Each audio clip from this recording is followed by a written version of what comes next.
Justices of the Supreme Court of Pennsylvania. Oyez, oyez, oyez. All manner of persons who stand bound by recognizance or who otherwise have business before this court may now appear and they shall be heard. God save the Commonwealth and this honorable court. Please be seated.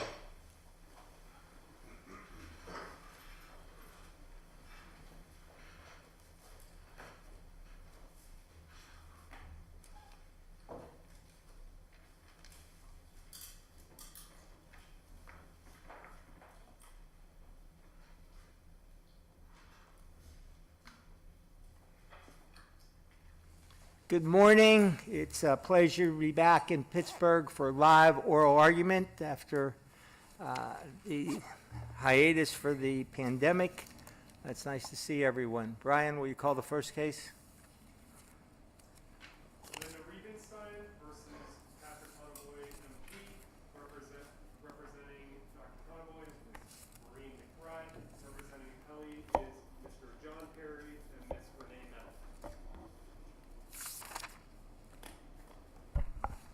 Turn this off.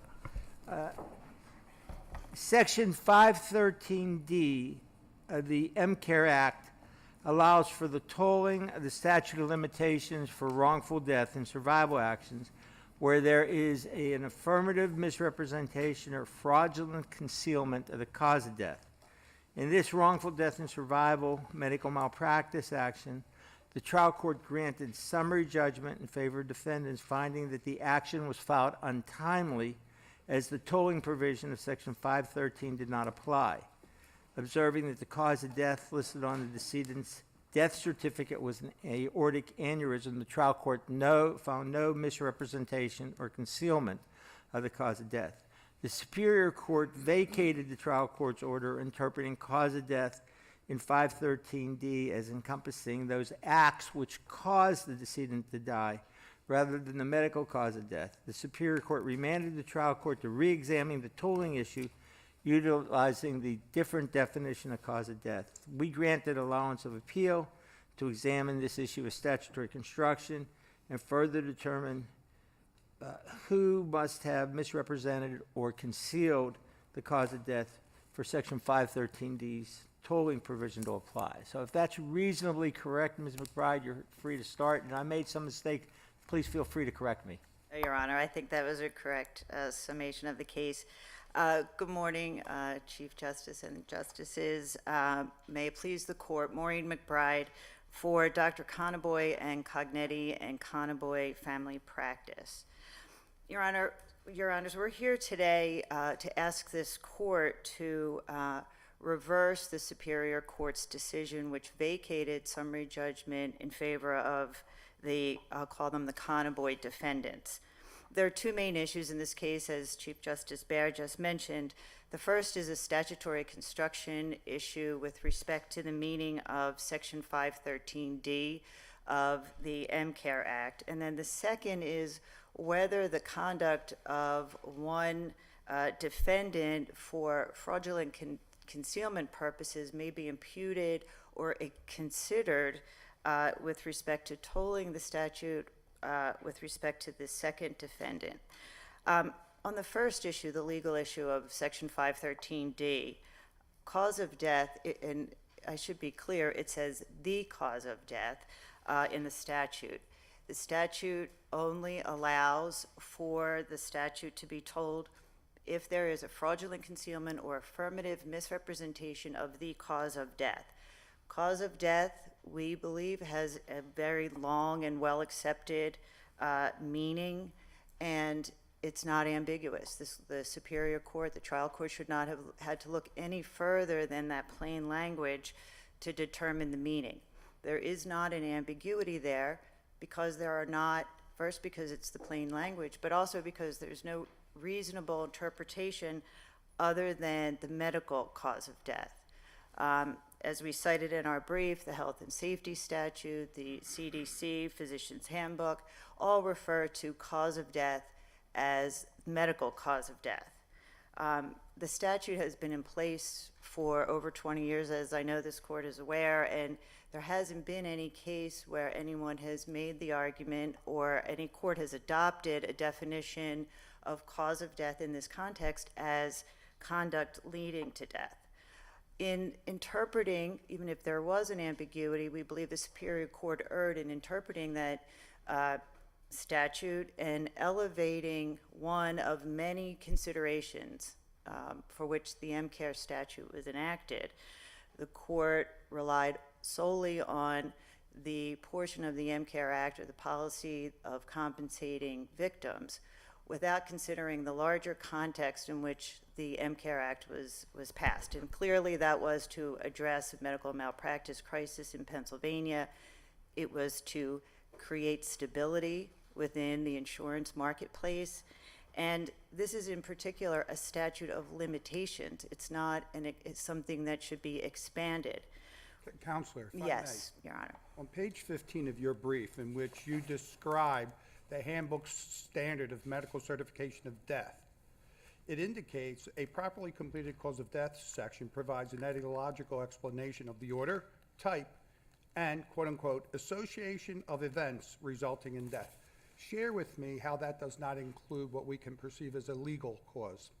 Well, Your Honor, we cite to the handbook and to the vital statistics law or the health and safety statute just as reference for the common usage. So I don't believe that, I think that the words, the cause of death, are well accepted in society and have a common meaning.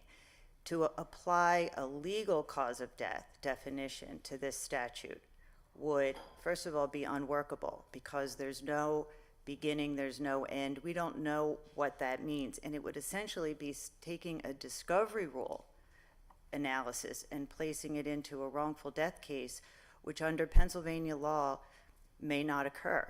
This court, and in many cases, has recognized that the discovery rule does not apply in death cases because death is a certain event. That is the injury that has occurred.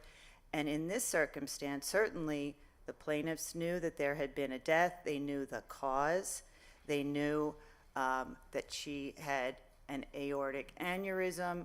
That's the entire theory of their case. So there's no dispute about the injury and the cause. The statute started to run. Legal cause isn't determined until after a trial by a jury. So if we're going to apply a test that is the legal cause of death or conduct leading to death, then we're not going to ever be able to allow defendants to obtain summary judgment because you would have to wait until the jury decides the ultimate issue in the case to decide when the statute began to run. Ms. McBride, I tend to agree with you in all candor, but Thank you. I was trying to figure out if the statute reads that way, how you would, the legislature doesn't ever, well, we assume never wants an absurd result. I can't imagine a scenario where you could possibly have fraudulent representation or fraudulent concealment or affirmative misrepresentation of the legal cause of death. I mean, that comes down to the coroner, and it would be almost a fictional book or movie to think that the coroner, perhaps the hospital or the doctor, are going to actually know that the person died of a ruptured aortic aneurysm and put something else there to protect some cells. So I guess what I'm trying to say is, do you see any scenario where the statute makes any sense if it's the medical cause of death? Your Honor, I think you hit the nail on the head. I think if, the doctor severs an artery during surgery but says that it was a heart attack and somehow that is what's on the death certificate, and years later somebody finds out, no, that's not what happened, a nurse tells somebody that's not what happened, that would be a perfect situation for a fraudulent concealment of the cause of death.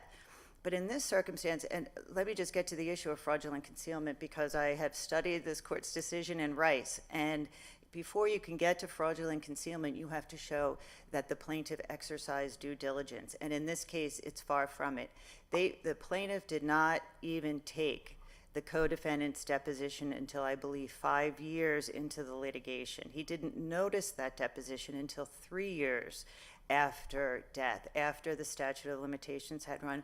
He didn't get his motion to compel granted on written discovery until after the statute of limitations had expired. So the plaintiff did not exercise due diligence, which this court just this summer said is a prerequisite to the invocation of the fraudulent concealment doctrine. And let me just also just touch briefly on the second issue. Also, the plaintiffs have said that it would have been futile to have taken that discovery sooner and expecting that Dr. Barax would have given the information. But this court addressed that as well in Rice, that futility is not an excuse unless and until you have exercised due diligence in trying to uncover the information. And again, the plaintiff's own timeline, which is in the reproduced record, shows that the plaintiffs did not undertake that discovery, even with respect to Dr. Barax. They did not even subpoena Dr. Conaboy, didn't take pre-complaint discovery, didn't file a writ against him, which would have allowed them to take discovery even without a certificate of merit. They didn't do any of the things that they should have done. Their brief to the Superior Court, which I think this court should review, also only talks about fraudulent concealment by Dr. Barax. They never make an argument that Dr. Conaboy ever concealed anything. He didn't even know about the litigation, I believe, and wasn't brought in until much later. Let me ask you this. Is it accurate that the radiology report issued by Dr. Barax specifically stated both that the image was poorly visualized and that Dr. Conaboy had been contacted about the findings? Yes, thank you, Your Honor. Well, Yes. they had the radiology report. They knew, absolutely, they knew he was the treater, he was the family physician. They knew that he had received a phone call about the very scan that they say is at issue in this case. And yet, they did not, they had all of his medical records. They had there's nothing he concealed, and yet they didn't take any steps to investigate further the information. And by the way, he maintains that that conversation that Dr. Barax later testified to did not occur. So one of their arguments is, well, he didn't put something in the medical records. Well, he didn't put it in the medical records because it didn't occur. With respect to the conduct, the Superior Court, one of the problems with the Superior Court's decision is that it found that the trial court applied the wrong test, but then did not apply that test itself to say, did Dr. Conaboy fraudulently conceal or affirmatively misrepresent anything? And summary judgment had been granted in the Conaboy defendant's favor. So before the Superior Court vacated that, it should have applied the test and reached that conclusion. And so to the extent that the court is considering any of the conduct by Dr. Barax to be used against Dr. Conaboy, which is what the plaintiffs have argued in their brief, that it should be imputed to all defendants, we believe that's not the law. That, again, in the Rice case, fraudulent concealment is obstructionist conduct. It is conduct that is, we use concepts of estoppel to say if you are going to fraudulently conceal something and prevent a plaintiff from knowing the injury and cause, which again they already knew here, it's an estoppel principle, it's an equitable principle, and it would be inequitable to apply that concept to Dr. Conaboy, who's an innocent party with clean hands. So, Your Honors, for all of those reasons, we would ask that this court reverse the Superior Court's decision and reinstate summary judgment in favor of the Conaboy defendants. Thank you.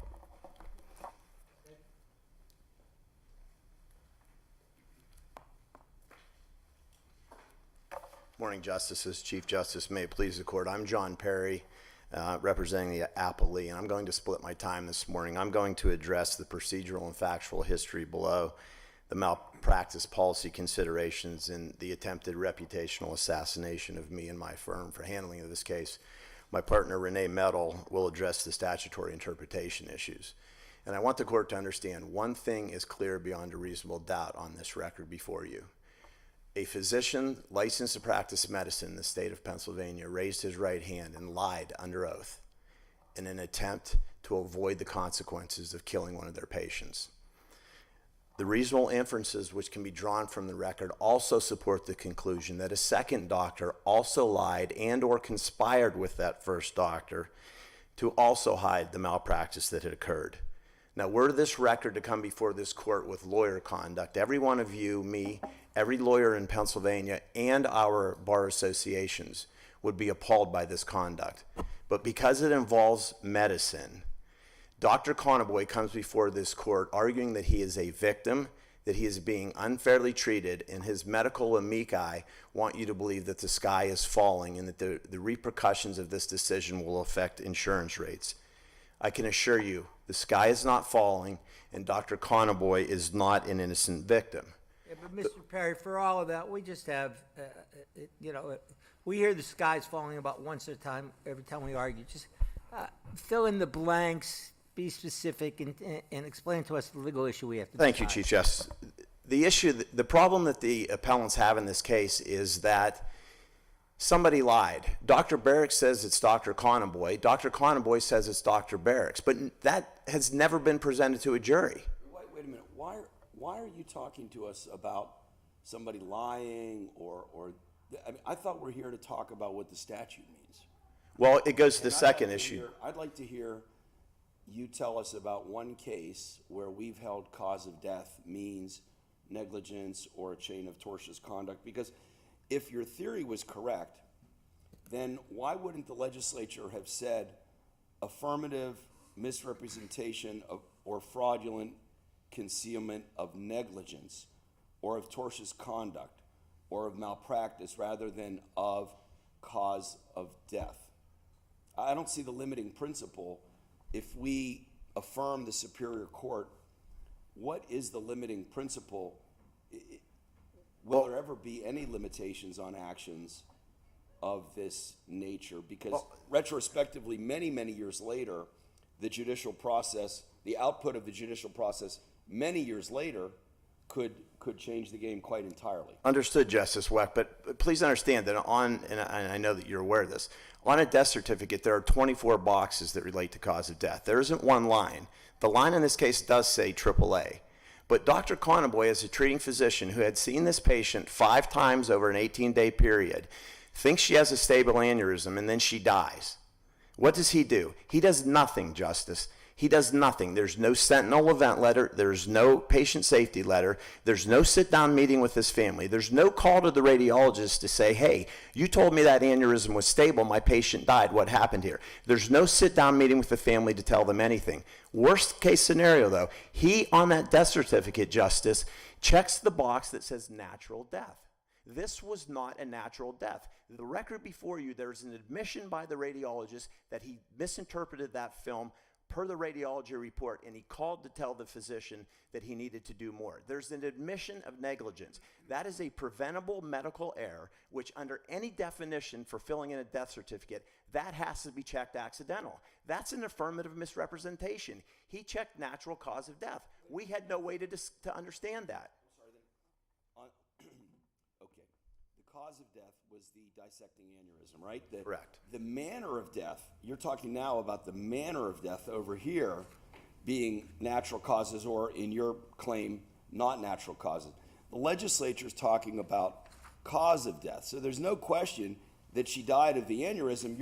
You're concerned about you're alleging a failure to react timely to the aneurysm, but she died of the ruptured aneurysm. Well, but Justice, take the case where you go in for anesthesia, okay? During anesthesia, your pulse rate starts to drop, your O2 sats start to drop, and the CRNA who's sitting at the bed was out too late watching the Steelers game, and they allow you to die.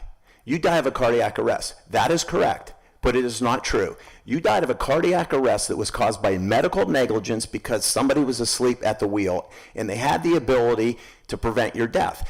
Are you telling me that if that person writes on that certificate cardiac arrest, that the plaintiff who can't discover that is barred from filing a lawsuit in the Commonwealth? And look what happened here, Justice.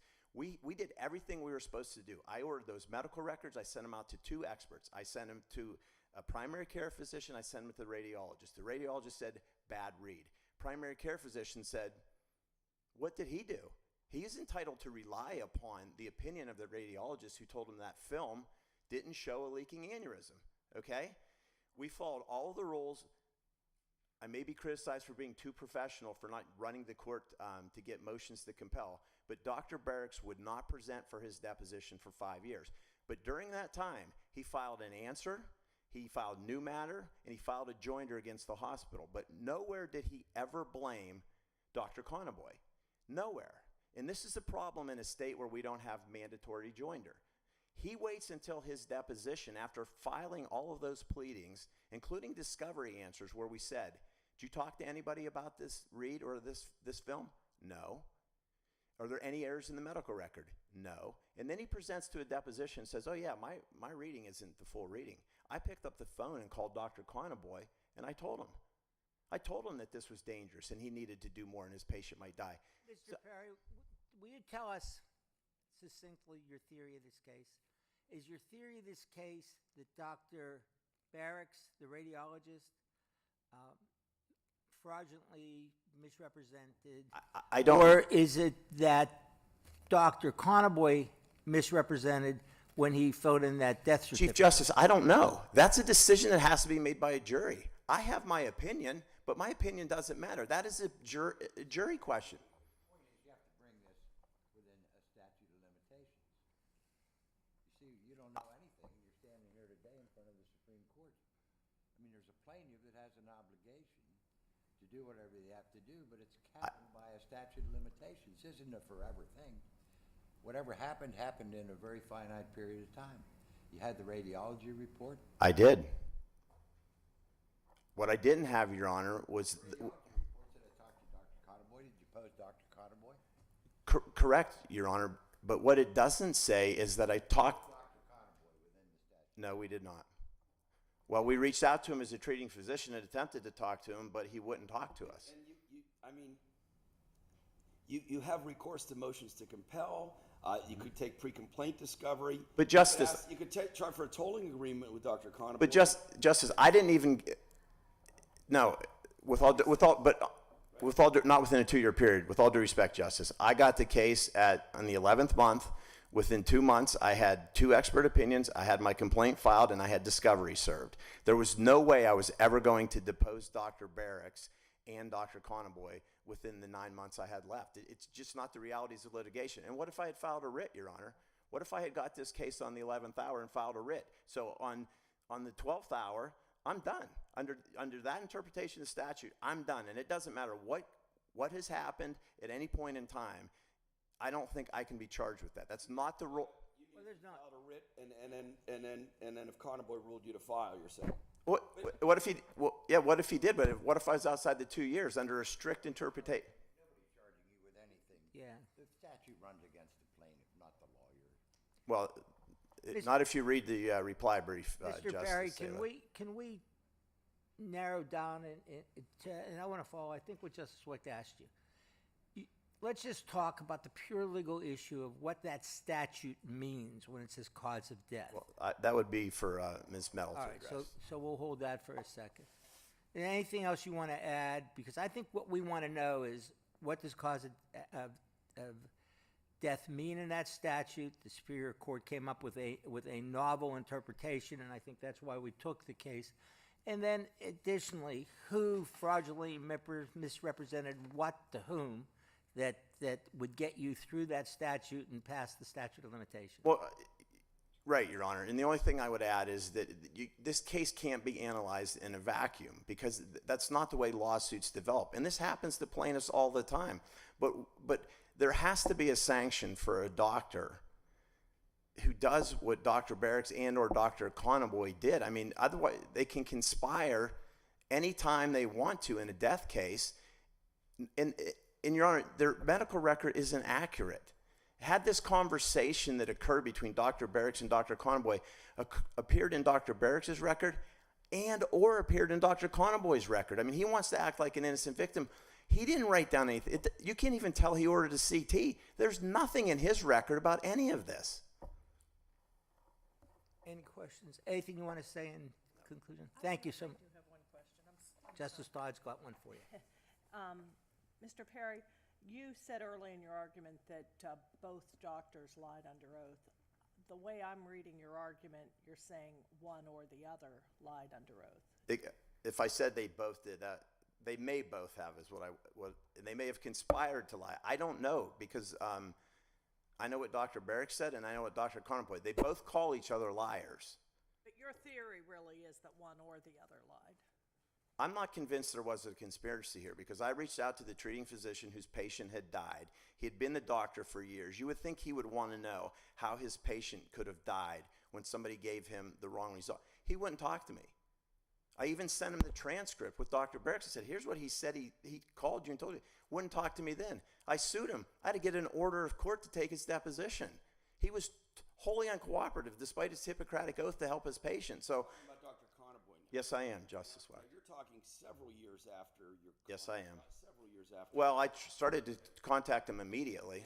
And you knew at the beginning, well within the statute, that Dr. Barax had reported that there was an aneurysm, and with the dimensions described, and that it was poorly visualized, and that was reported to Conaboy, correct? Correct.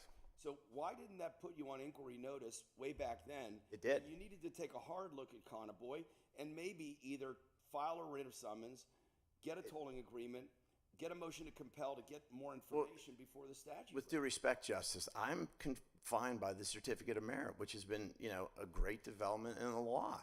I got the records, and I had them reviewed by a PCP. And the records aren't accurate, Your Honor. If the record was what it was that I had reviewed, we wouldn't be here. But the doctors weren't accurate. They're required under the law to keep medical records accurately. They didn't do it. And with all due respect, I can't rewrite the records, Your Honor. I get the records, and I send them off to experts who blindly review them, and they tell me if I have a legitimate case. And I pride myself on not suing doctors who don't deserve to be sued, Justice Weck. And interestingly, the amicus who tell you that if you rule wrong here, the sky's going to fall, there's all these new lawsuits, they advocate what you say. They say I should have sued every doctor who touched this case importantly within that time period. Well, that's not the law. I can't sue every doctor, nor would I want to. It's not fair to them. Well, you'd have to get certificates of merit. Correct. And I tried, and I couldn't get one. I understand.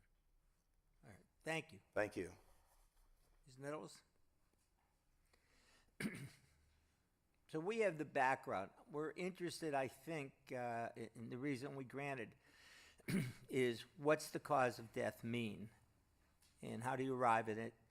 And then who fraudulently misrepresented what to whom I think or concealed? I think where to begin is where you started, with the question to the defendants. If you were to adopt the defendant's interpretation, this is what the statute will now read. If there is an affirmative misrepresentation or fraudulent concealment of the immediate medical cause of death listed in Section 3 of a death certificate, Box 27A, line 1, then you can go ahead, the defendant will be stopped, and we can trigger the equitable tolling provision. That is exactly, precisely what the defendant wants that statute to read. That is not the interpretation. That's absurd. And that was the first question you asked. That would, in going back to when then, conceivably, could that equitable tolling provision ever be triggered? How many times are we fraudulently drafting death certificates in this Commonwealth? First of all, the death certificates occasionally, not always, but often are filled in, completed by physicians. They have control of that document. Now, are they going to fraudulently put something on that document? What do you think the cause of death was? Pardon me? You don't think the cause of death is as stated on the death certificate? No, I don't. I think the cause of death was an untreated aneurysm. It was a preventable medical error. Now, But you concede, just to follow up on Justice Yes. Saylor's question, that you concede that the cause of death was an aneurysm. I mean, that the cause of death was an aneurysm. Your claim is that the manner of death was a medical negligence rather than accident or natural causes, right? I mean, if the cause of death, let's say there was a surgeon and he went in to do a valve repair and he resected the aorta or something, and then he concealed that by saying, myocardial infarction as the cause of death, that would be precisely the kind of thing, presumably, this statute aimed at. Whereas in this case, on anybody's theory, the lady died of the ruptured aneurysm, and now you're challenging whether negligence contributed to that, which would go to, if anything, to manner of death. Why is that incorrect? Well, maybe I should have started with this. Our position has always been the death certificate is really not relevant in this case, and we believe was not relevant to the legislature when they passed 513D. What the legislature said is we're going to have a statute of limitations with a date certain death. All agree, but they said, wait a minute. There are going to be times when why that person died, how that person died, the events, the succession of events that led up to that death involve negligence, and somebody can lie about that. Somebody can conceal that, and we're not going to put someone out of court for that reason. They weren't, in our position, looking at the death certificate that we use in this Commonwealth, that is used across the United States, and the number of problems that we have as a country with death certificates are so obvious, and I know this is not the place nor the time to discuss that. The idea of our General Assembly basing their entire statute of limitations and an equitable tolling provision on what a doctor decides to put in a death certificate is inconceivable to us. Ms. Meadow, though, your argument, and Mr. Perry, I think, was sort of nibbling around the edges of it, is that we don't know the cause of death until we try it to a jury. Is that fair? I mean, I can spin the hypos for you where the person misdials the 911 center, the 911 center is slow answering the phone, the 911 center provides an address to the ambulance gets lost on the way there, et cetera, et cetera. So the creative plaintiff lawyers, and you're superb plaintiff's lawyers, can say, look, we have 5 different potential causes of death as we interpret the phrase cause of death. And the only way we're going to ever divine that is to put that to a jury. And indeed, I mean, analogous to tort law, we may have intervening causations and superseding causations, et cetera. Is that all accurate? I agree, and what's very telling about that is because of what you just said, to adopt their interpretation, we never get there. We're kicked out on summary judgment because the death certificate, line 1, says what it says. Now, we don't get to decide, was there a 911 call that contributed? Was there a physician who was asleep at the wheel that contributed? We don't get there because cause of death for these purposes is someone concealing what happened. How did Mrs. Whitman die? We know how she died from our perspective, from our case. The aneurysm was missed on a film Let me ask you a very specific question. Under your theory of this case, is it necessary to try it to a jury to determine cause of death?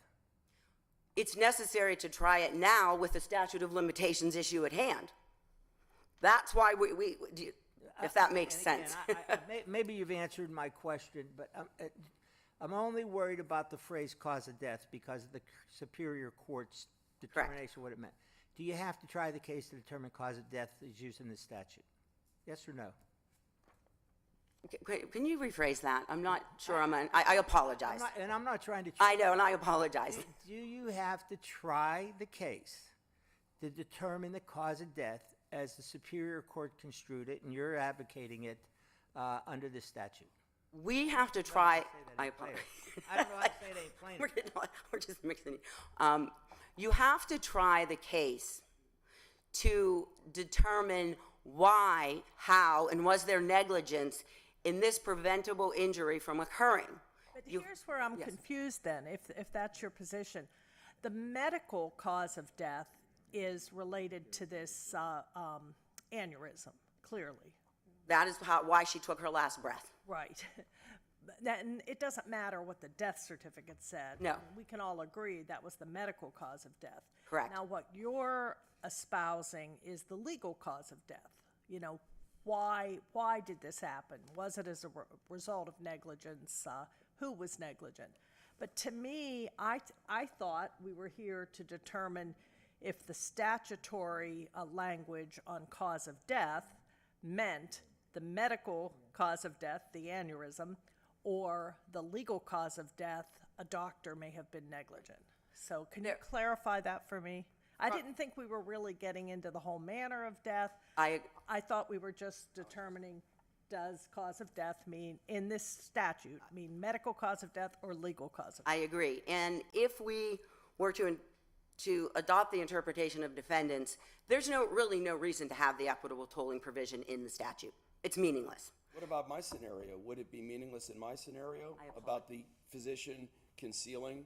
Isn't it specifically for that kind of instance where a doctor did lie because he went in to do a valve replacement in my hypothetical, and he resected the aorta. He conceals that by signing it out as myocardial infarction, when in fact it was a bleed because of his malpractice. So it's not illusory. It seems to me the statute is for things like that, isn't it? Now, I will agree that under your scenario, the equitable tolling provision would work. We argue that scenario is so few and far between that it would render it essentially meaningless, when at the same time, when the physician lies about the conduct, what happened to get that rupture, not on the piece of paper. The piece of paper says what it says, but lies about why what the piece of paper said occurred. That's what we believe the legislature wanted to address. Otherwise, there's really no reason to put the equitable tolling provision in there. And again, it's an equitable provision. Oh, I'm sorry. 513D, that's the issue before the court. Share with us your position to the specific language that says the action must be commenced within 2 years after the death in the absence, now we'll talk legal, affirmative misrepresentation or fraudulent concealment of cause of death. Now, under strict statutory construction, how do you view the word death and cause of death? Well, conducting a strict statutory construction analysis, which one should do, you start with plain meaning. You look at that word for word. Now, what the defense wants you to do is say, those words, they're medical terms of art. And in the medical community, cause of death goes back and forth many different ways, under many different reasons, for many different scenarios. Lay people understand cause of death to be that. So what they're suggesting is cause of death to them is a medical term of art, and the legislature sat down and said, we're going to look at medical terms of art, and we're going to go and throw it in a statute of limitations. What we're saying is cause of death in the legal field. And this is a law. This is Empl. It's a statute. Cause of death in the legal field, when we are bringing causes of action for a wrongful cause of death, we want to know why it was wrongful. We know the person died. A doctor can tell us why they took their last breath. We go into court under that legal statute to decide, and how a jury decide, or a court, why did that happen? What we're trying to stop, or what the legislature is trying to stop, is concealment of why that happened. Otherwise, the equitable tolling provision it's meaningless. Thank you. Understand your argument. Do you want to very briefly comment? I don't know if this is part of your argument or Mr. Perry already covered it, on who fraudulently misrepresented or concealed. Who said what, when, where? That. Well, again, we're not a jury, and as Justice Saylor said to you, you're standing in front of the Supreme Court, and you gotta have a case here. Do you have a definitive theory as to who fraudulently misrepresented or concealed that justifies missing the statute of limitations by 5 years, or whatever it was? We have a theory in the sense that we believe we have two doctors pointing fingers at one another. What happened was, and I don't want to be repetitive. We've already heard that's this what argument. right. Yeah, So Mr. Perry says somebody lied. It could be somebody misremembers. They're busy people, but notwithstanding. So you're saying that you're caught in between the two. right, I don't want to be repetitive Yeah. of what Mr. All right. Perry But said. if I could just follow up on that, it seems to me then that you're standing here in front of us all these many years later. We still know only that she died of an aneurysm, and we know that the primary care provider set her up with an appointment with a vascular specialist, but unfortunately, she ruptured before that and died. And all these years later, you still don't have a way of fleshing out your theory about who defrauded who and how and why. So you want us to allow you to go back to a jury to get a verdict from them as to whether, and if so, who lied or misrepresented something about an aneurysm that's going to burst. It takes us so far afield, leads me to wonder if the statute means something other than cause of death when it says cause of death. Aren't we going to open the doors to tort cases many years later in all kinds of scenarios in order to see if there's some other theoretical defendant out there in the world? I apologize. I understand a little better where you are headed with this. In a perfect world, what would have occurred is that we would have had enough information, enough evidence to obtain certificates of merit for both. What happened was, at some point, Dr. Barax blinked and said, I'm going to roll over on the other guy. You guys didn't know about this, but I'm going to tell you now. And we're saying, okay, wait a minute. We believe the negligent, we don't all of a sudden exonerate Dr. Barax. Well, We still the go radiology ahead. report, which the plaintiff had or could have had on day one, said of Dr. Barax, who you sued, said, I talked to the family physician, Dr. Conaboy. So the logical thing is you deposed Dr. Conaboy. And you didn't do any of that. No, we didn't conduct pre-plaint. There was no concealment. Well, There was no- in terms of, I apologize. I know. Mine's doing that too. There was in- no concealment. In terms of the radiology report, the radiology report includes a lot of information. Dr. Conaboy, the PCP, was under the impression and was having her treated, or should I say evaluated, including the CT scan, because he believed her flank pain was related to a kidney stone. Now, we don't actually know what was told to Dr. Conaboy when a call was made. What we know is that Dr. Conaboy remembers, a woman called me. His records don't state, a woman called me and a woman told me this. Now, unless Dr. Conaboy took the time to read that report and get some insight, we have no idea what Dr. Conaboy thought. Ms. Meadow, I think the horse is dead. I couldn't agree more. If you have a sentence to finish, What was the cause but of we're death? done. What was the cause of death in that horse? We have to try that. Yeah, we have. Thank you very much for your argument. Thank If you have very anything much. you want to say in conclusion, feel free. I think I've Right. covered it. Thank you.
Next case, Brian.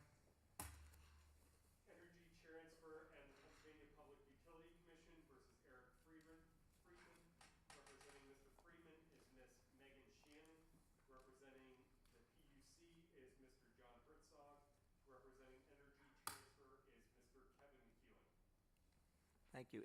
And I did a poor job, I think, last case of prohibiting them from repeating one another, and I don't want you to be the victims of that, so I want to provide you fair warning. I appreciate you represent two different parties, which is distinct from the last case, but I'd ask you to not repeat yourself, and I'll try to rein that in if it's occurring. This case involves the right to know law request by appellant Eric Friedman to the Public Utility Commission seeking records relating to the blast radius of a highly volatile liquid pipeline such as the pipeline that the Appellee Energy Transfer operates. The Public Utility Commission denied the request, concluding that the documents sought were confidential security information under the Public Utility Confidential Security Information Disclosure Protection Act. Mr. Friedman appealed this decision to the Office of Open Records.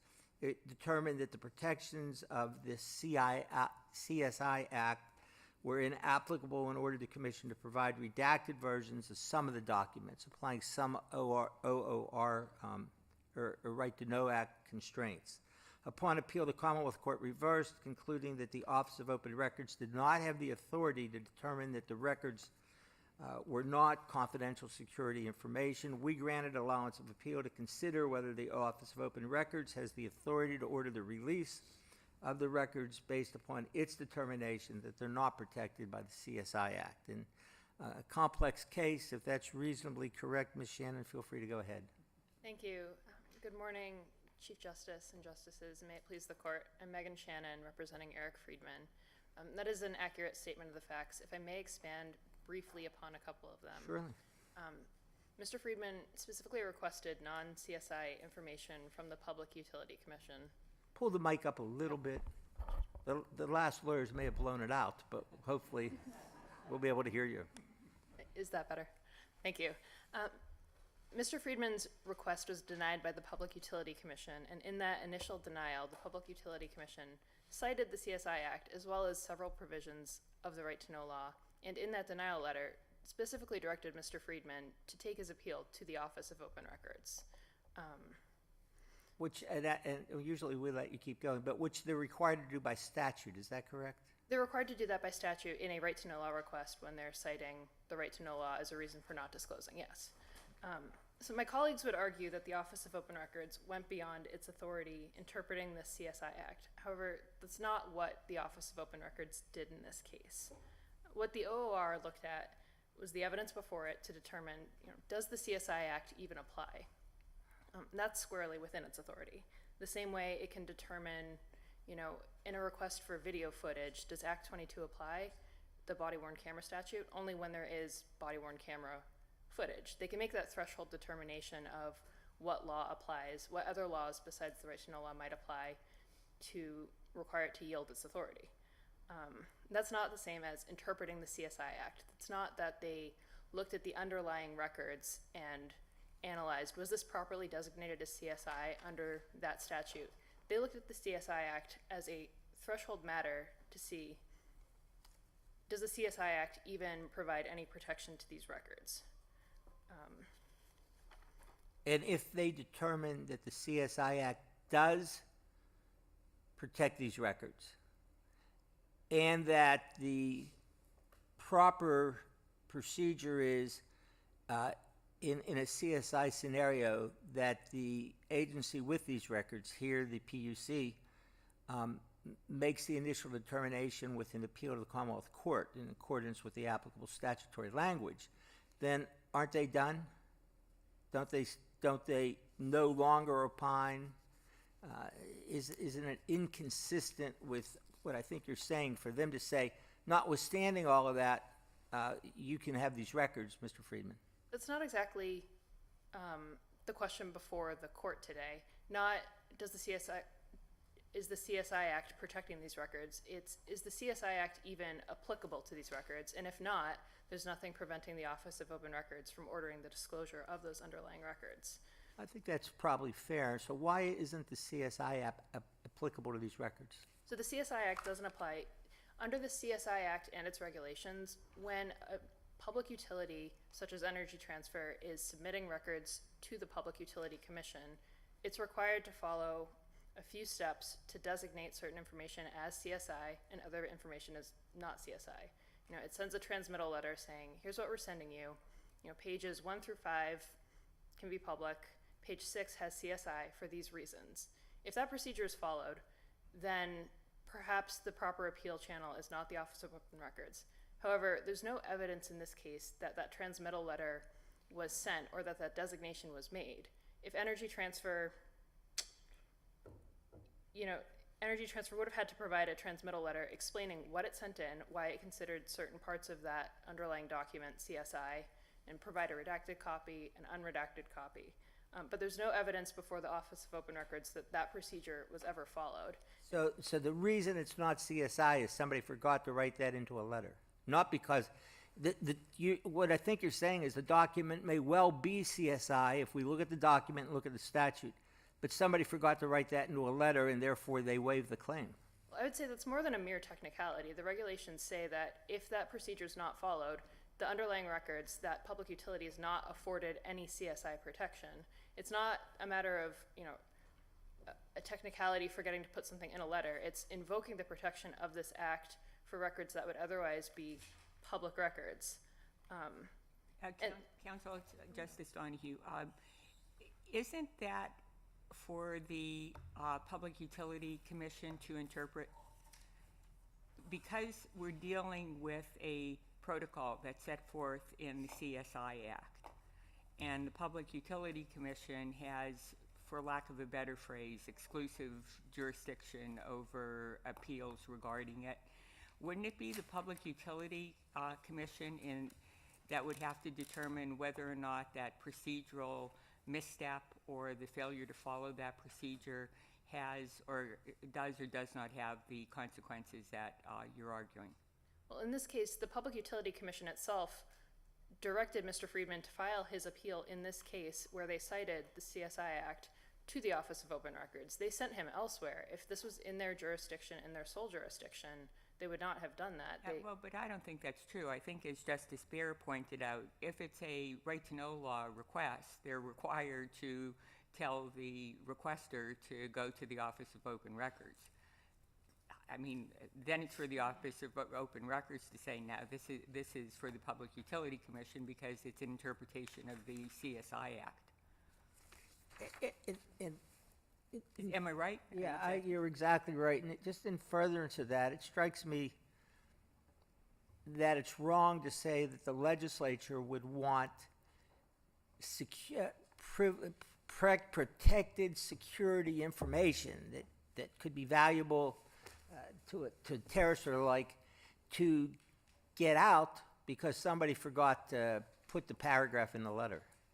So somebody, I think, and I think this is what Justice Donahue is saying, somebody in the PUC, somebody in OOR, somebody in the Commonwealth Court, or us, as a court of last resort, has to say, no, you don't get these documents by virtue of waiver because somebody forgot to write something into a letter.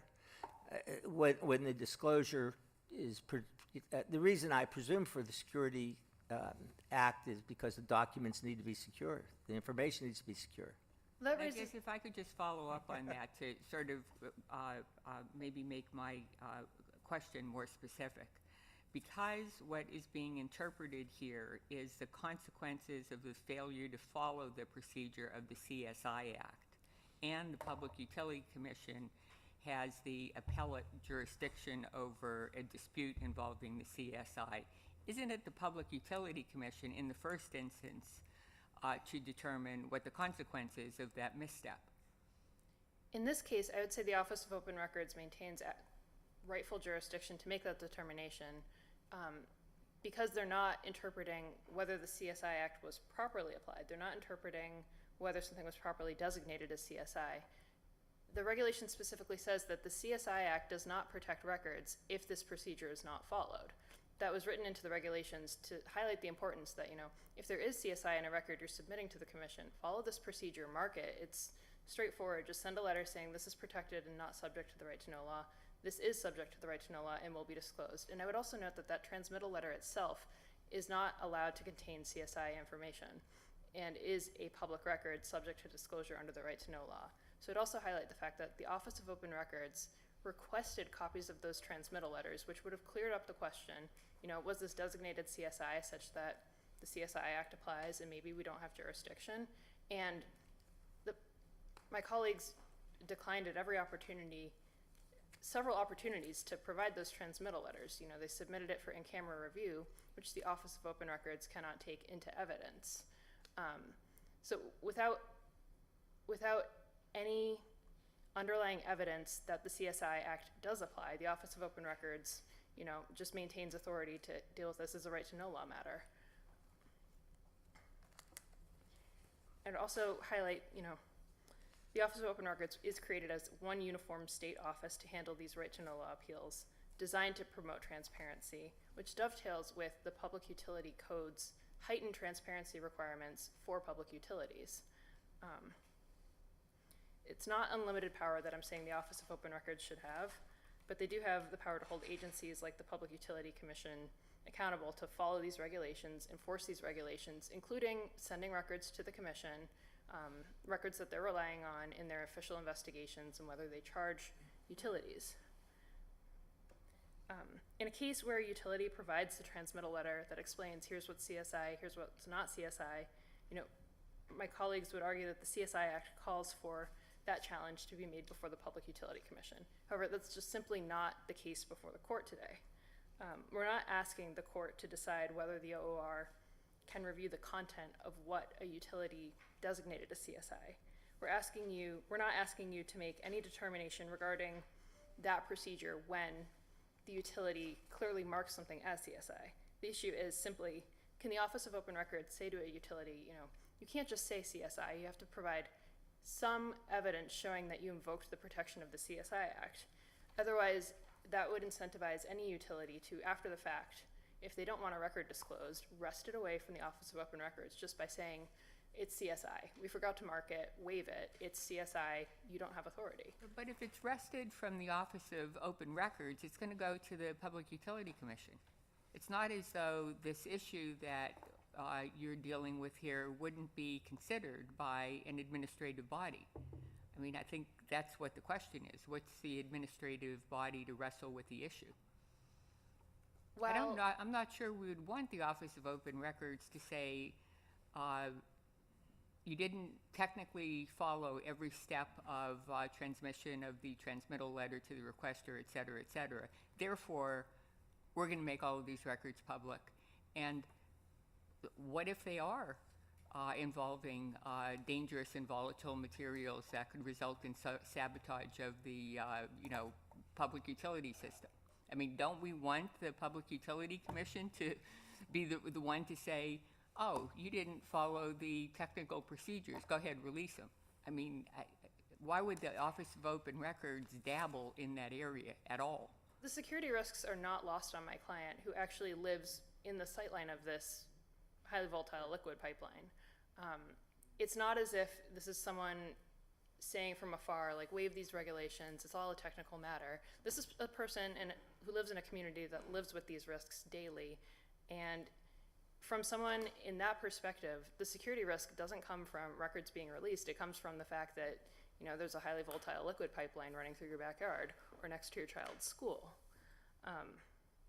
And you've also pointed out, haven't you, that much of the information is in the public domain anyway, correct? Yes, this specific information is being asked for is the Public Utility Commission's calculation of this blast radius and attendant risks. However, you know, other estimates of that risk are in the public domain. It's not as if the Public Utility Commission has the sole ability to calculate that kind of risk. Anybody, any engineer, anyone who can use the internet can find similar information and maybe be off by, you know, 0.5, but get similar information. So my client's interested in knowing, what does the Public Utility Commission understand the risk to be? The risk to him as a person who lives next to this pipeline. And the right to know law itself has exemptions for implicating security issues. And there would be if you prevail before us, there would be a remand likely in any event, wouldn't there, to address those other issues, isn't that correct? That is not correct in this case. The Public Utility Code creates a higher transparency requirement for the Public Utility Commission. So even though a record may be exempt under one of the 28 exemptions in 708 of the Right to Know law, the Public Utility Code makes certain records public, even if they would otherwise be exempt. Specifically, if the Public Utility Commission relies on certain records in an investigation, then makes a decision based on those underlying records. When they come to a formal decision, those records will be made part of the public record. In this case, the requested records were part of the Mariner East 1 investigation that resulted in December 2018 a formal charge brought by the PUC against Energy Transfer. That formal decision was made. So the underlying records to those investigation are public records under the Public Utility Code, even though the right to know law might otherwise exempt them. And that heightened transparency requirement was affirmed by this court in the Sater case recently, where the Public Utility Commission relied on a tip letter before reaching a settlement with a public utility. It came to a formal decision, and then the Office of Open Records said, even though parts of the right to know law may exempt this, the Public Utility Code requires that this be disclosed. So the Office of Open Records authority to order the release of records under the Public Utility Code is already clear and well established. So in this case, under Sater and the Public Utility Code, those records that were relied on in reaching the decision to formally charge Energy Transfer in 2018 would be public records. I think we probably understand your argument. I mean, it's relatively simple when it's all said and done. PUC did not designate this confidential security information. That gave the OOR the right to release it, and the Commonwealth Court erred by vacating that determination, sending it back to the PUC. Yes, thank you. In conclusion, just reinstating the Office of Open Records' final determination, doesn't eliminate CSI protection, but it holds these utilities and the Public Utility Commission accountable to follow those procedures, and when there is CSI information being dealt with, properly market as such. Thank you. Thank you.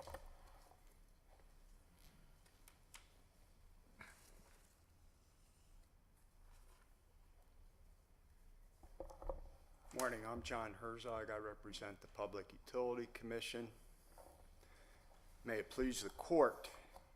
Yes, this is a right to know request, and it was searched for records related to blast radius calculations for HVL pipelines. Court's sensitive as we are to this type of information, the legislature sensitive to this type of information, and that is why the CSI Act exists. The CSI Act exists completely independently of the right to know law. It sets up not only a separate review process, but a separate appeal process as well. OOR is excluded from this process. The OOR's own statute recognizes that where you have a situation like this, where another statute is in conflict with the right to know law, that the right to know law will not apply. That is exactly what you have here. In this case, didn't Energy Transfer blow it? How can they or you retroactively try to cram something into the CSI Act when none of the statutory or regulatory requirements were followed?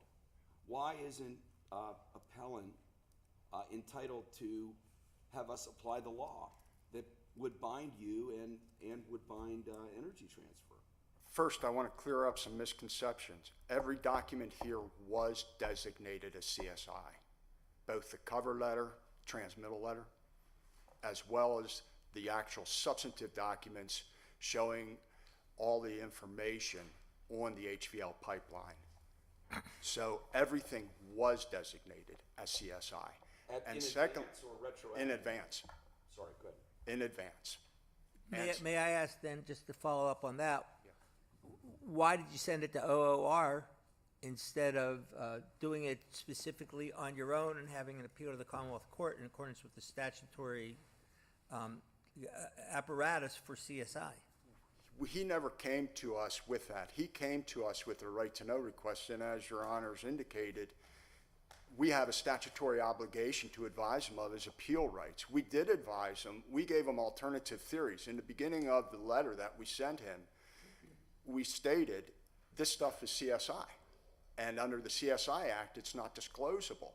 And then we went into, alternatively further, under the right to know law, it would not be disclosable because of the B-17 criminal investigation, as well as a very similar point on B2, B3 of their exemptions, which which mirrors somewhat the CSI Act, talks about disclosing this type of information.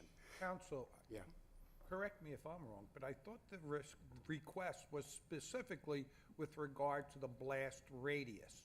Nothing other than that, because of the concern that requesters have family living potentially along the border and they're concerned for their safety. Why would you not just redact all the information and just provide the 30-mile, the 10-mile, the 5-mile blast radius? Well, the first thing is these are CSI documents, and the CSI Act is clear that you have to come to us, not the Office of Open Records, through a right to know request, which this requester never did. And the requester's been aware of it for 2 years. Come to us.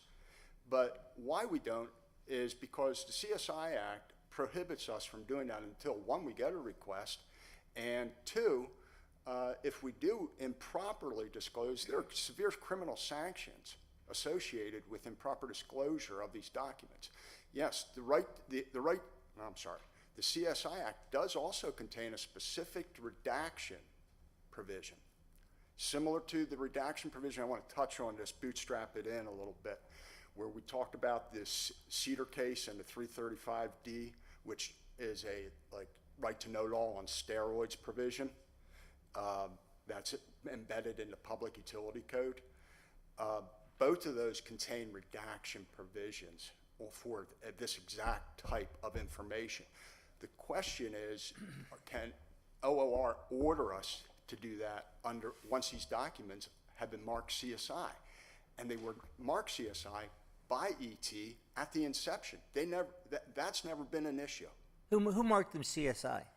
The utility, and the statute is clear that it's utility's responsibility to mark them CSI. I'm not sure we're listening to the same case, listening to the two of you speak, and we don't have the chance to read the records before we get ready for oral argument. I assume everything's in the record. Right. So did the plaintiff, the requester, make a request to the PUC or to Energy Transfer? He made a request to the PUC as a governmental entity for these records under the right to know law. And you're saying that you marked them all CSI? They were already marked. We had the records. Okay, and they were marked ET CSI. had filed them with us, months, years ago, whatever. And Did you decline to give it to him on the basis that it was CSI? Yes, that was first. And then did you direct him to appeal to the OOR? Because he was pursuing a right to know law request. Yeah, but notwithstanding that, there's the statutory mechanism that says you make the decision. I mean, you know this. I can pull it out and give you the site. And the appeal goes to the Commonwealth Court. That's correct. So how is that consistent? We have contradictory statutes. We have sort of a general statute that says right to know act goes to OOR, but then we have a specific statute that says when it's CSI, the agency determines it, here PUC, with an appeal to the Commonwealth Court. And if, one of the tenets of statutory construction is specific controls over general. Correct, and here too, it's nice because section 3101.1 of the right to know law actually defers to the CSI statute here. Right. So the CSI Act So how did controls. this And we put it in the letter thinking, here, we'll put this in. Within the four corners of a right to know request, we really technically didn't even have to mention the CSI Act. We could have simply said, no, these are protected under here. But we also mentioned the CSI Act because we wanted them to know, here's another provision. But again, the vehicle was the right to know request. You're here arguing that OOR should have never touched this case. Is that correct? That's correct. But you sent them. You sent them to OOR. You sent them to OOR. That's what I want to follow up on the Chief Justice's question. Right. You specifically, not you personally, your agency, your commission, sent them to OOR, and now you're complaining that OOR did what it's supposed to do, which is make an adjudication as to whether these were public or not. Now it seems to be that you're saying the commission regrets that it sent them to OOR, and really what should happen is that the recitation of the mantra CSI, well, it has a totemic significance, and it just stops the conversation or stops the review. And my question to you is, how can you waive your regulations that bind you or your course of action, regulatory action, and divest OOR of the jurisdiction the Right to Know Law Act gives them? We aren't divesting them. The CSI Act is divesting them.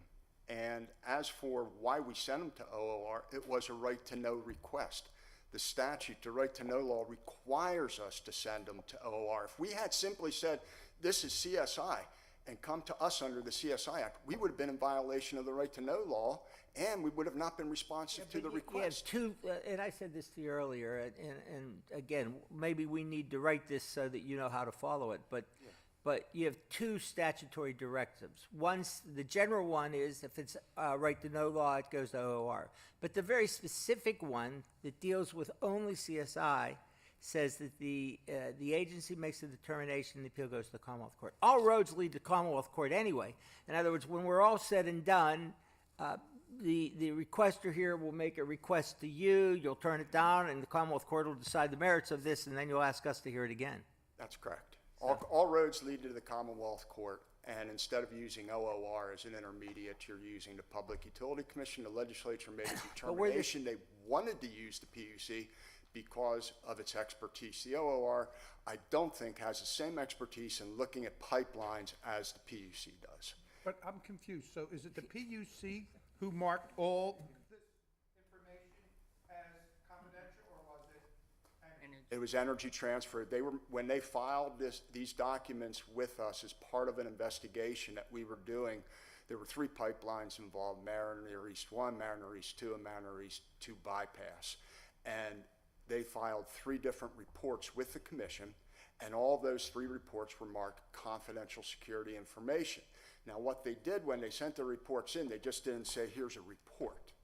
What they did when they sent the reports in, they used a cover letter. The statute calls it a transmittal letter. The transmittal letter was also marked CSI. We at the commission looked at that and made a determination. We did not want to give that particular letter to the Office of Open Records and make it public, given the criminal sanctions for improper disclosure of anything marked CSI. So, if I follow your theory, anytime an agency or an energy company marks something confidential, the PUC is going to back down because they're fearful of criminal sanctions. No, we're not going to back down. What we are going to do is wait until it's properly challenged before us. What could so confidential about a letter that says, enclosed, please find? Because the letter also contained granular information that it shouldn't have. Yeah, but counsel. And it shouldn't have, but the thing is, do you throw the baby out with the bathwater? And now because the cover letter was marked improperly, do you say, well, oh, now we're out of the CSI Act and all this information becomes part of the public domain? That is not a logical result. Yeah, but counsel, this gets back to the point that opposing counsel is making. The procedure was not followed.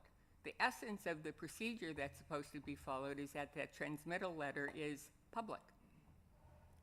That's in our regulations. Well, but it wasn't. So, I mean, your statement was that all the procedures were followed is just not correct.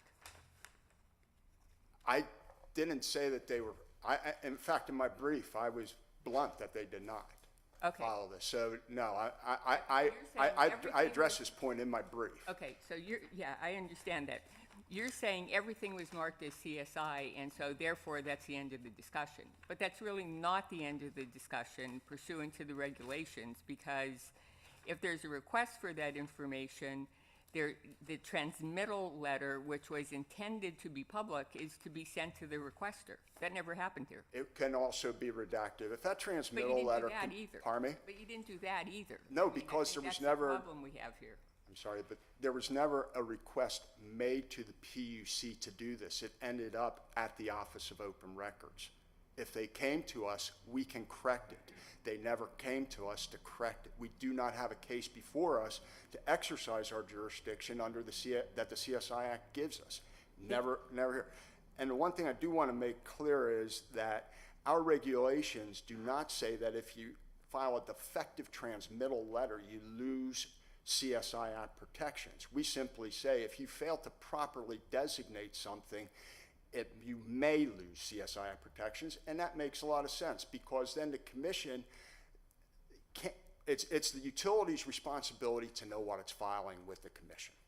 That's one of the prongs of the CSI. But isn't it curious that, and forgive me if tell me if I'm mischaracterizing things, you're standing before us asking us to validate your request that the utility Energy Transfer be excused from following your regulations. In other words, your regulations weren't followed, and you're asking us to excuse their failure to follow them. Isn't that odd? Wouldn't you stand on the how can you waive your own regulations? The commission does have the authority. I think administrative law shows that agencies can waive your own procedural type of regulations. In fact, with COVID, we did just that, Grant. We had the emergency proclamation from the governor as well that authorized some of that. But in order to operate effectively, we had to do that under COVID. So yes, we can waive regulations. But here, what I really want to get at is this is an over-designation. Everything was designated as CSI when it was filed with the commission.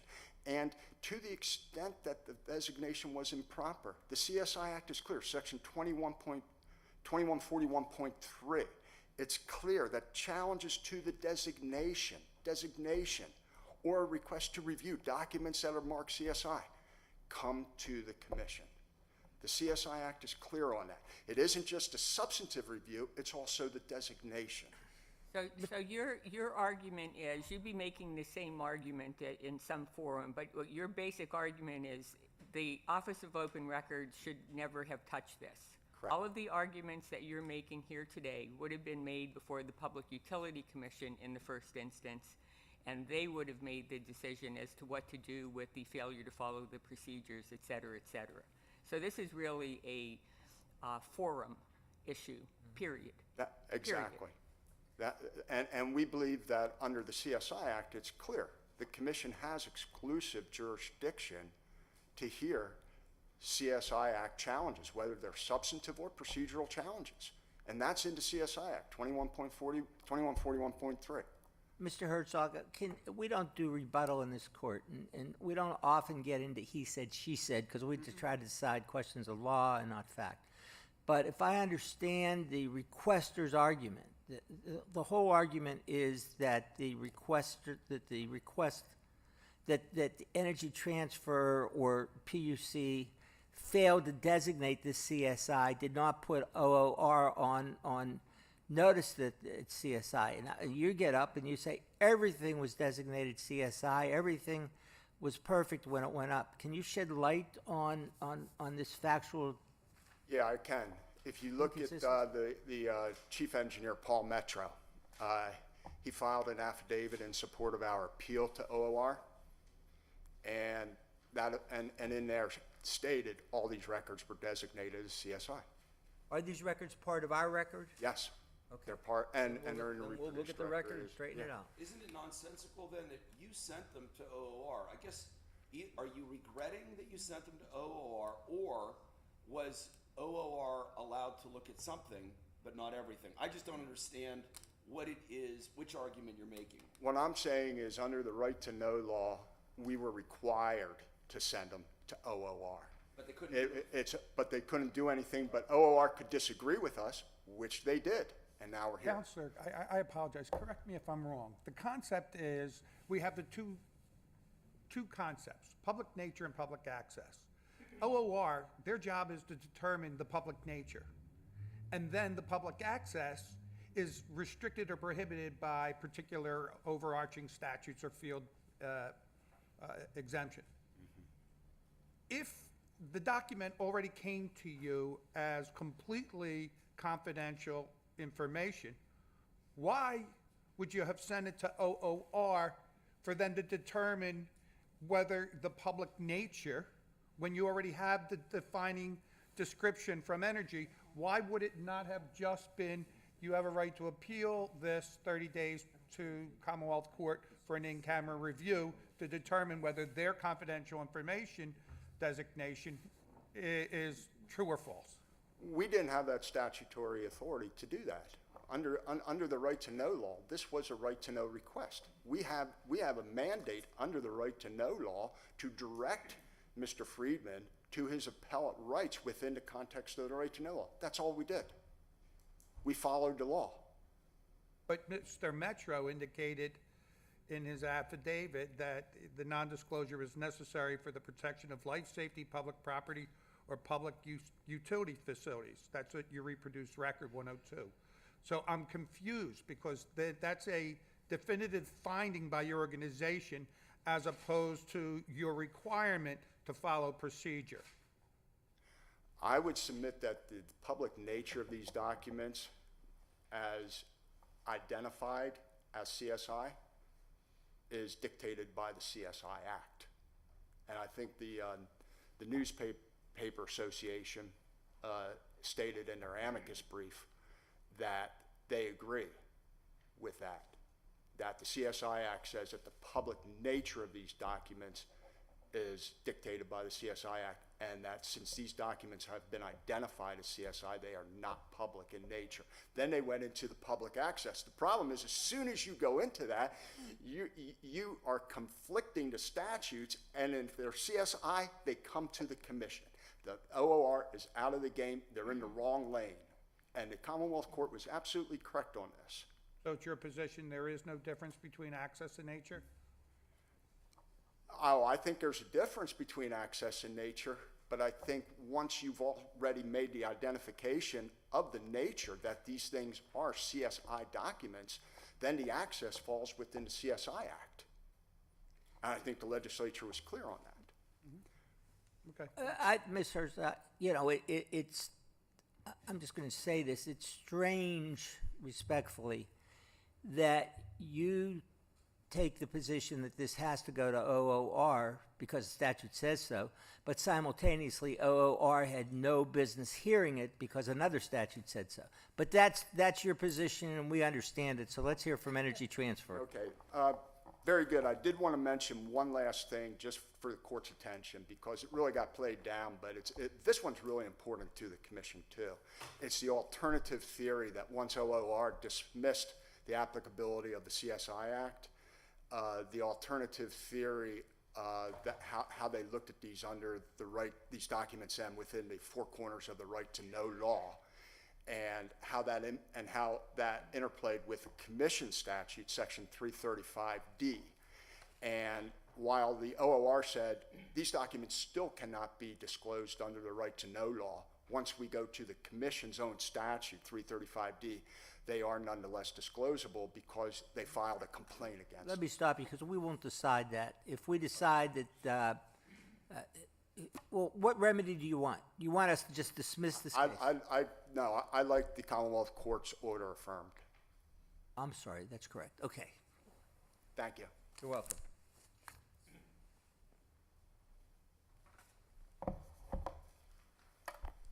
May it please the court, I'm Kevin McEwen, counsel for Energy Transfer. I'd like to start addressing Justice Doherty's most recent question. And I think there's an easily understood misconception of what happened at the PUC. And so I'll start there. Mr. Friedman made a right to know request to the PUC. And in that request, he expressly said, I'm not asking for anything that is confidential security information. What I want are the blast radius calculations. So thereby sort of expressing his opinion that blast radius calculations are not confidential security information, but nonetheless saying, I don't want, and I'm not asking for confidential security information. So the PUC went through its typical right to know analysis. It gets lots of these requests, and it responded to Mr. Friedman by saying, we can't give you what you've asked for because we've looked, we've found several tranches of, two tranches of documents that have what you want.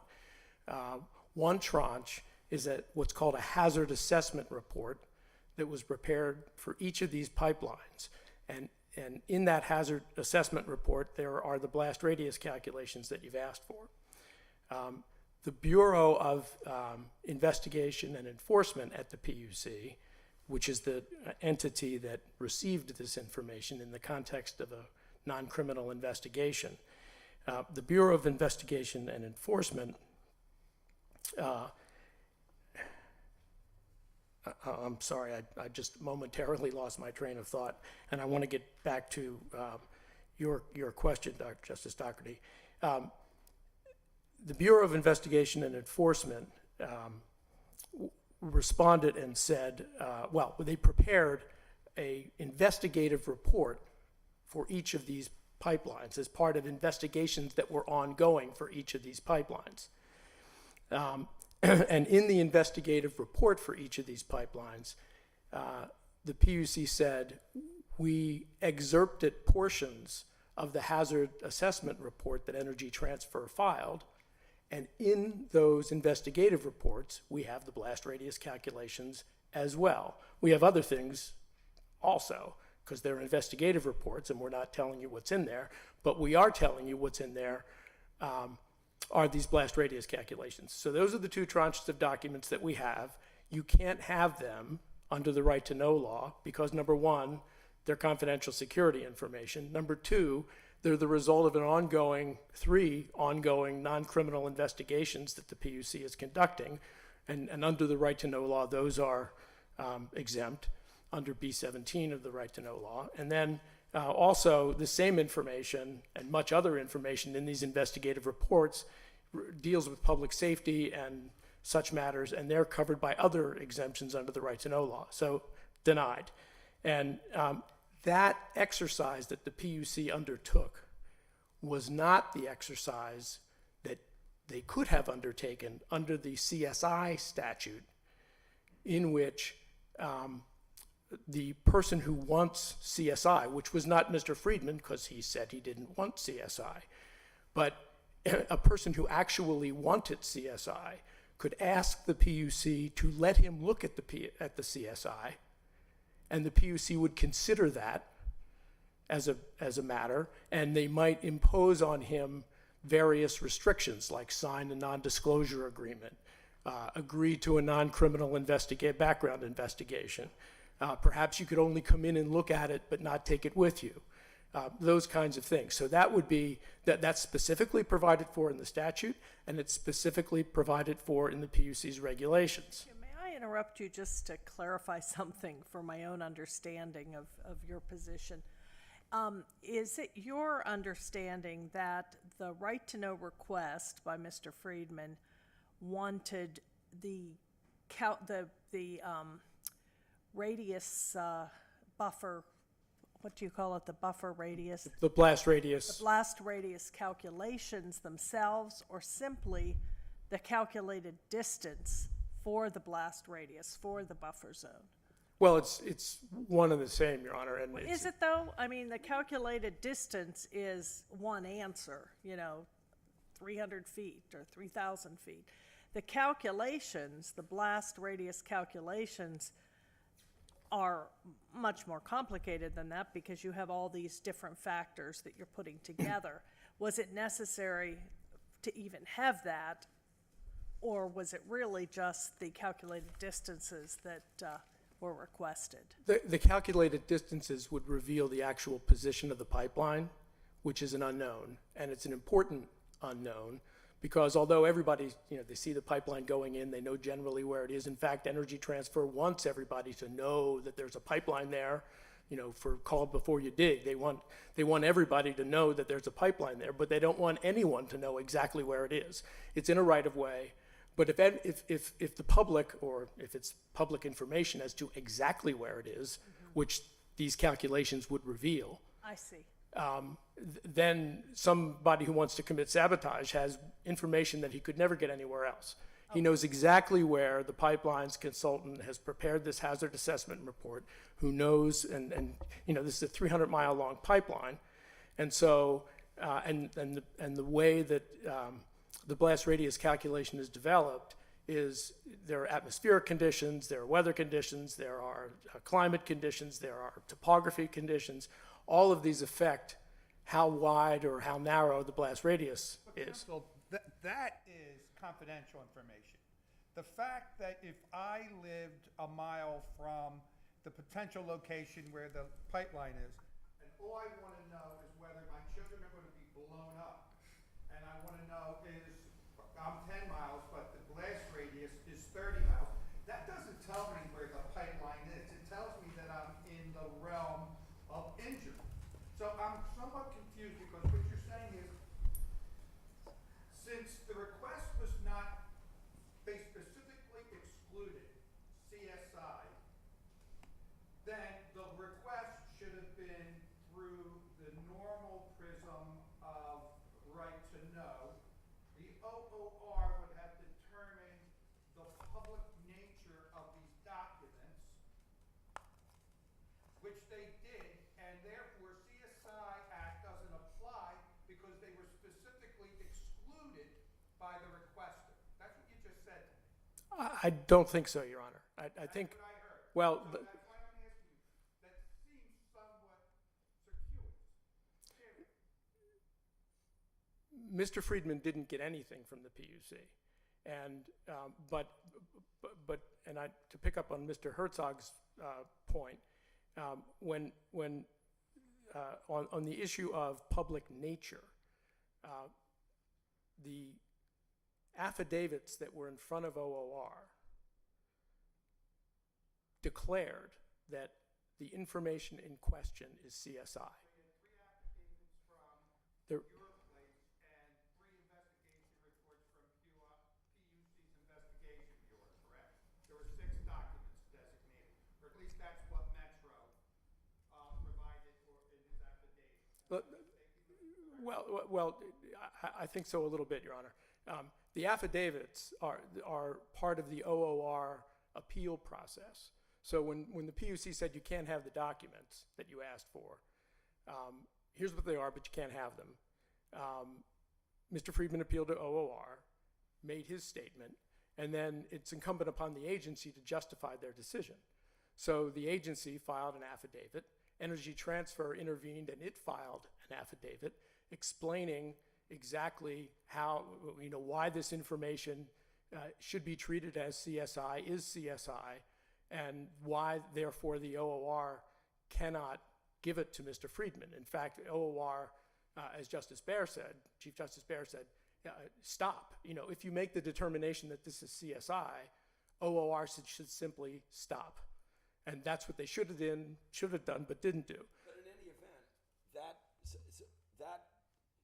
that decision would be reviewable in the Commonwealth Court. In other words, the PUC sent Mr. Friedman to the OOR. He went to the OOR. They did whatever they did. And in this case, you're unhappy with what they did. Fine.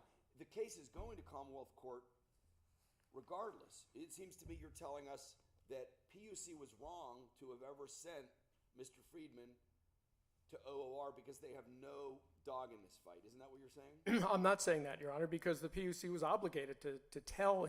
There's a statute that says if you deny a right to know request, you have to tell the requester he has 30 days to appeal to the Office of Open Records. It's the chimera. It's meaningless. No, I understand. In this case, Mr. Friedman wanted to press the point that A, this is not CSI, and B, if it is CSI, for somehow they didn't prove it, and therefore you should give it to me. But the fact of the matter is we have declarations in the record, sworn testimony. In the record at 48A is Mr. Metro's statement that these records are part of the active and ongoing investigation of these pipelines. These records were produced to the Commission by Sunoco and are marked as confidential.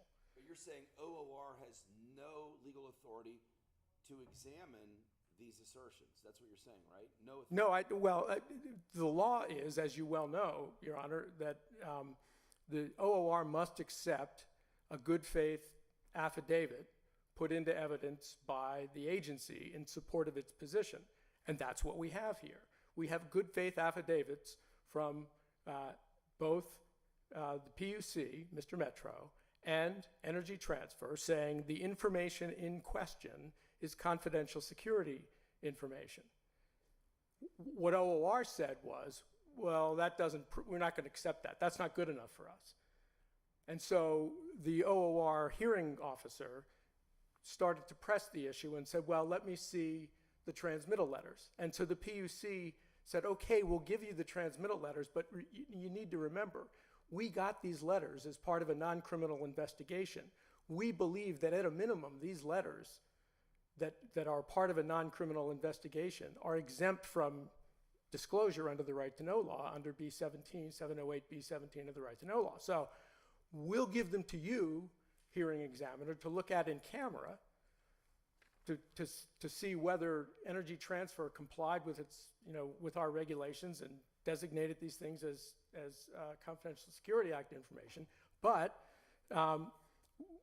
we're not going to let Mr. Friedman see them. We're not going to give them to him. So we want you to look at them in camera since you've asked this question. We don't think it's relevant because we've already given you an affidavit swearing to the fact that the information in question is CSI. That wasn't good enough for OOR. And they wouldn't, in fact, the hearing examiner just sent them back to the PUC, sent the letters back to the PUC, said we're not going to look at them because you wouldn't give them to Mr. Friedman. So May I ask you, because I think we're about done with this case, but I haven't gotten much past the first 10 feet of the journey. Your position is consistent with Mr. Herzog, which is that it was proper because it was a right to know law request to send it to OOR, but to immediately argue that OOR had no jurisdiction to hear it. that's right, Your Honor.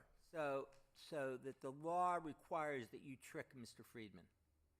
It's not a trick. I mean, Mr. Friedman could have gone back to the PUC today. He can go back today. He could have gone back 2 years ago. And he didn't. But the referral to OOR was with a wink and a nod because your position was OOR had no business hearing it. Well, Your Honor, it's not a wink and a nod. It's the law.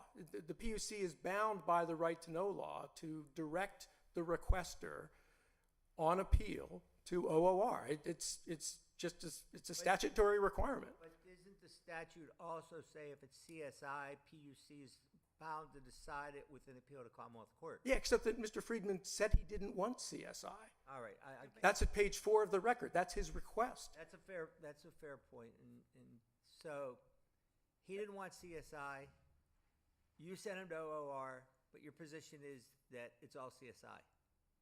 Well, and Your Honor, I know that you're have to unravel it, but it's certainly I know that you're not right now. I know that you're a little confused about our position, but could I make one point? Please. It's that the process that the PUC has in place, and it's dictated in broad scheme by the statute, the CSI Act, but the PUC has very specific regulations, and what they offer to somebody who wants to see CSI are two possibilities procedurally.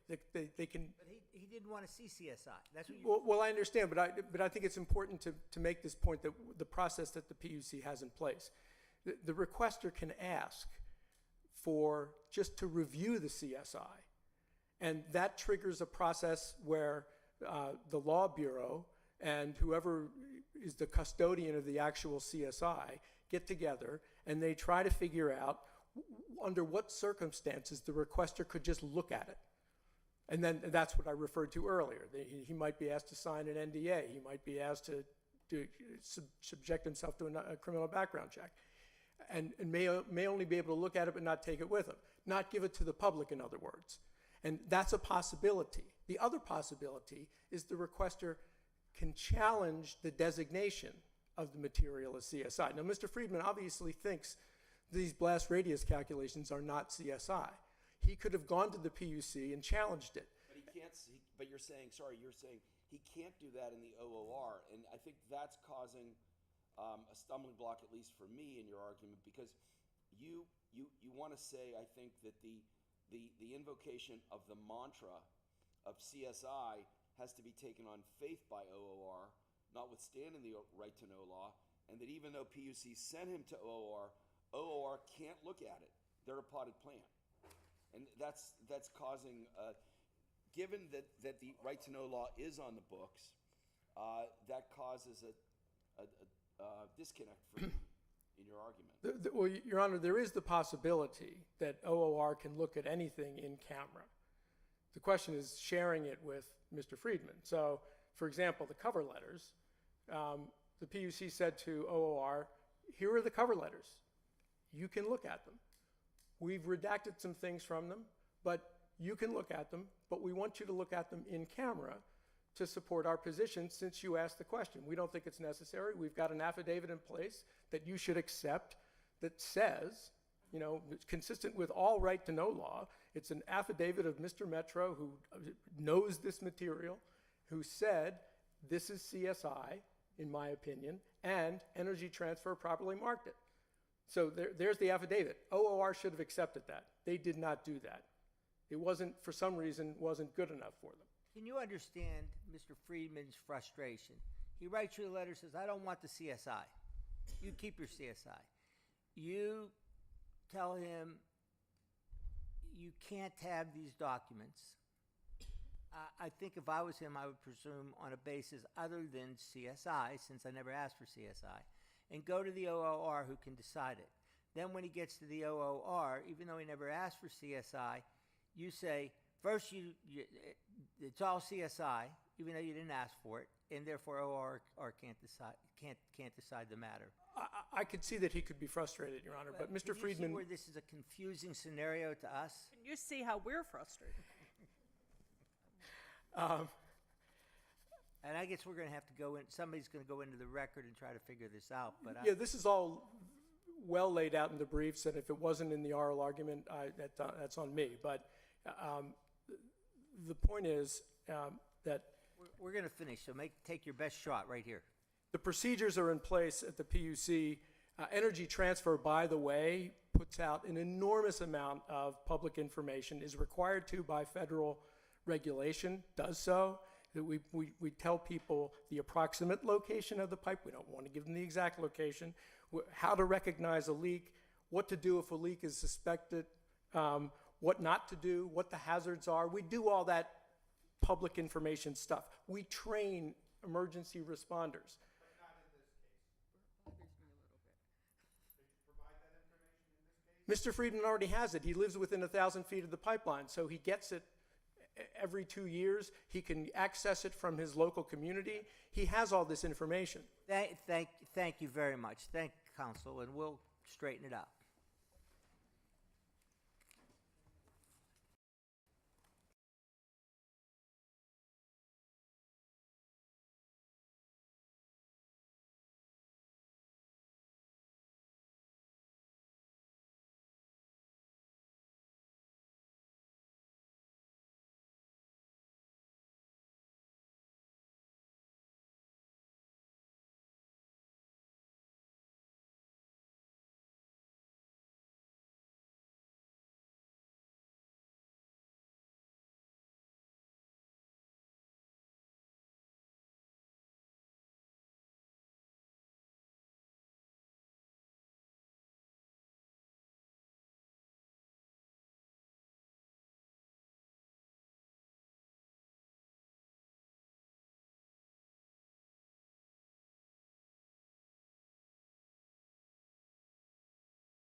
In this case, the defendant was convicted of rape in New York in 1983. Thereafter, New York passed its version of a Sexual Offender Registration Act, which required, as a civil consequence of the rape, that the defendant register in New York. Pennsylvania passed its version of the Sexual Offender Registration and Notification Act, applicable to the defendant in 2012, which required defendant, because he was registered in New York as a sex offender, to register in Pennsylvania if he moved into Pennsylvania. Defendant moved into Pennsylvania in 2012. He failed to register, and he was convicted of the crime of failing to register. He brings this appeal contending that the version of SORNA applicable to him in Pennsylvania was deemed criminal by this court, and therefore requiring him to register and punishing him for failure to register is ex post facto punishment arising from his 1983 rape. Is that fair? That's fair, Chief Justice. Then go ahead and make your argument, please. Identify yourself for the court. Chief Justice, good morning. It's an honor and privilege to be here before the court. May it please the court, I'm David Mara on behalf of the Commonwealth. I'm here also with my co-counsel, Michael Rakoczewski. To start off, we're asking this court, to reverse the Superior Court's decision and opinion that vacated judgment of sentence and the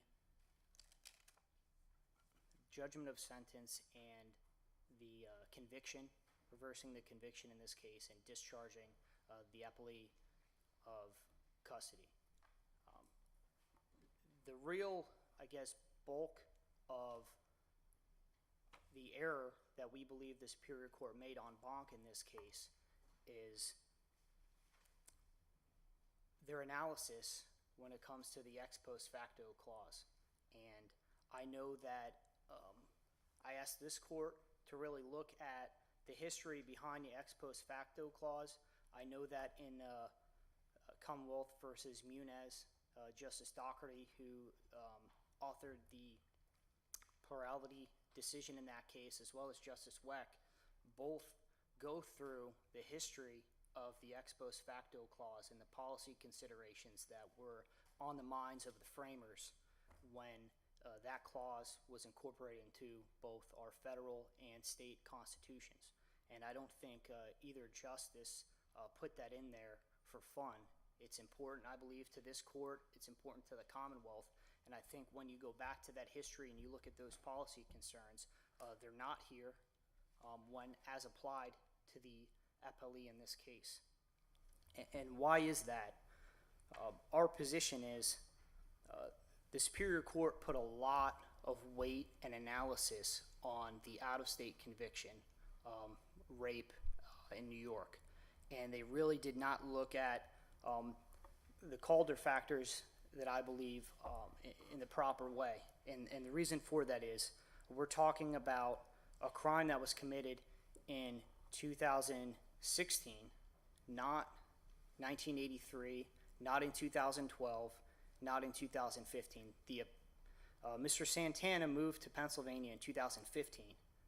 This provision of SORNA, 4915.1a of the Crimes Code, was enacted, this version, in 2012. Mr. Santana didn't move here until 2015. He was a lifetime registrant when he came here. When you look at the policy considerations in Calder, you're talking about someone who has to have fair notice. He's had fair notice for decades, and he's complied with that in the state of New York. Muniz, sir, Muniz intervened, of course, and so he comes from a jurisdiction where their version of SORNA has been adjudicated as non-punitive to a jurisdiction where it is punitive under Muniz. So how can you say that this is not an increase in punishment for ex post facto purposes? I don't follow that argument. So to answer that question, when you look at how it applies to Mr. Santana in this case, you have to look at fair notice. I think in 2012, we're talking about a statute, a law that was enacted in 2012. And he came here in 2015. He had that notice. The case is also distinguishable from the appellant in Muniz as well. We're talking about someone who the law in New York isn't that much different than the SORNA requirements here in Pennsylvania, especially at the time in 2012. I know they've changed since then, but and I think here's another point I think is important. The crime that he committed, he was committing for over a year. It wasn't between the 3-day and 10-day requirements that was the difference between New York and Pennsylvania. But he's going from, just brief follow-up, he's going from a place where he is not being punished within the meaning of the law to a place where within the meaning of the law he's being punished. How is that not an increase in punishment? He wasn't being punished when he moved here. In New York, he had to register, he had to provide updated information at all times since the early 2000s when he was released from custody.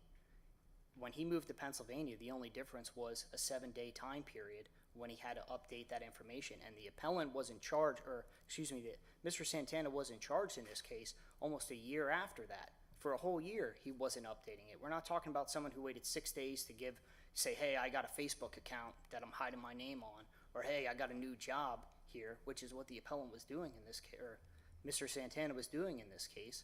And he also wasn't updating his phone numbers. And that was something he had to do both in New York and in So Pennsylvania. Commonwealth, I have a question. Follow my theory, if I understand your theory. He commits an offense in New York. He has to register. Their court deems that not punishment. He, pursuant to New York SORA's registration, he has to notify them if he leaves out of state. He comes to Pennsylvania, he notifies them of this information. Our regulations are SORNA, and his SORA, the requirements are not draconian. They're pretty much analogous to each other, correct? Correct. He registers in Pennsylvania, pursuant to comity, for no better terms. Correct. Now, I'm following the theory that he must register in Pennsylvania, and that's not a violation of Muniz in any shape or form. The question or concern that I have is, in Pennsylvania, we now prosecute him for failing to register. So share with me now, that, as Justice Weck said, seems to be the punitive element. Why is your position, look, vacate the conviction, but require him to register based upon the requirements of SORA in New York and Pennsylvania's registration statute of reciprocity? Well, the crime wasn't committed until he, I lost you in the justice. Well, the first, if you could repeat the first half of your question again, I think I can answer. I'm following the theory, at least based upon your argument and your brief, that the registration in Pennsylvania, that's not ex post facto. The concern is the conviction for me. The way I see it, you're saying that the conviction, the prosecution and conviction for failing to register in Pennsylvania does not create any enhancement of punishment on him, which I kind of differ with you. Okay. He's incarcerated as a result. Well, there's a distinction that the title of the offense is called failure to register. He did register, he just didn't provide updated information as time went on. So that's where the crime was committed. He didn't come to Pennsylvania in 2015 and say, you know what, I'm not going to register here. He did register, he showed up to the state police, but over time, he withheld information that he was also required to provide to law enforcement in New York. Mr. Marad, if he had failed to do the same thing in New York, would that be criminally prosecutable? Do you know? I do not know. Okay. Isn't that, is that, I does would that hope strike that you there as would be some kind of repercussions for Does it that. strike you that that would be important, that if he failed to register in New York, he'd be prosecuted and jailed, he failed to register in Penn? Well, when we say failed to register, I understand he didn't provide all the information at some point, but the crime he was charged with was failure to register. The question in the case, I think, is his incarceration the consequence of failure to register or the 1983 rape? In justice, I don't think the consequences of what would have happened in New York are relevant to this analysis. It's really, you go back to the Calder factors, you look at when this crime was committed, is he at a disadvantage, did he have fair notice, and I believe that he did in this case. But how can that be, how can we, I mean, I think you answered the question I was about to ask, which is that you want us to ignore the fact, correct me if I'm wrong, that both the state court and the federal court in New York have said their SORA is non-punitive, and you want us to further ignore the fact that that is in stark contrast to our holding in Muniz that our SORNA is punitive. Because the juxtaposition of those statutes seems to suggest, as Superior Court held, that there's an increase in punishment this man experiences. Well, I think there's only an increase in punishment when he fails to follow the directives that he would have to follow in New York and in Pennsylvania. In regards to this case, I don't think it strays, my position, our position strays from the court's holding in Muniz. The court's made the decision on whether or not SORNA, as enacted in 2012, as applied to Mr. Muniz, that the registration requirements were punitive. But that in and of itself isn't what Mr. Santana was guilty of. It was failing to follow up with the information that still he's supposed to, provide to the Commonwealth, even to this day under the new versions of SORNA that have come out. Counsel, you want us to ignore sort of the basic analysis of the Superior Court, which is pretty straightforward.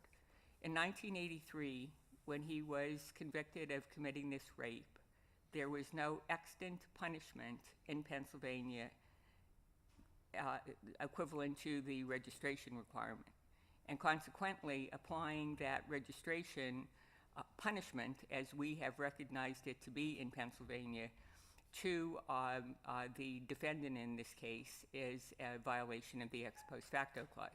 I mean, their analysis is straightforward. They're looking at the rape, they're looking at 1983, they're looking at conviction of a statute that would not have been imposed on him in 1983, and said Calder violation, Muniz applies, end of discussion, ex post facto. They're saying this registration statute cannot be applied to this defendant. It's illegal under Muniz. Correct. And you say it is not because you ignore the 1983 rape conviction? That's not part of your equation?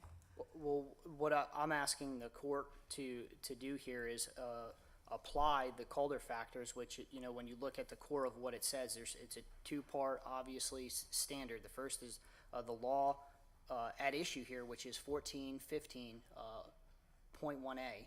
I understand and how that applies help to the me, event. Counsel. I'm sorry to interrupt you. I do understand what your argument is, but I'm having a hard time getting over what seems to be an obvious problem with your analysis, which is the fact that in 1983, this punishment could not have been applied to him. There was no punishment when he was convicted of this crime. And so it's pretty straightforward category number 3 of the Calder categories. This punishment was not in existence when he committed this crime in 1983. Consequently, we can't apply this registration statute to him in any way, shape, or form. I understand that that's the Superior Court's position on it, and that was their analysis. And as I said, I disagree with that because I feel like I believe they're ignoring the law as it applies to the event before the law's enactment. The law at issue here was enacted in 2012, and he was charged with a crime in 2016. So that's the core of what the ex post facto clause and the Calder factors require the court to look into. And I believe that the Superior Court didn't do that. They obviously the 1983 issue on its solely involved here is concerning, but when you apply it to the actual language of the Calder factors, I believe they got it wrong. All right, we understand. Any questions? Thank you very much. Thank you.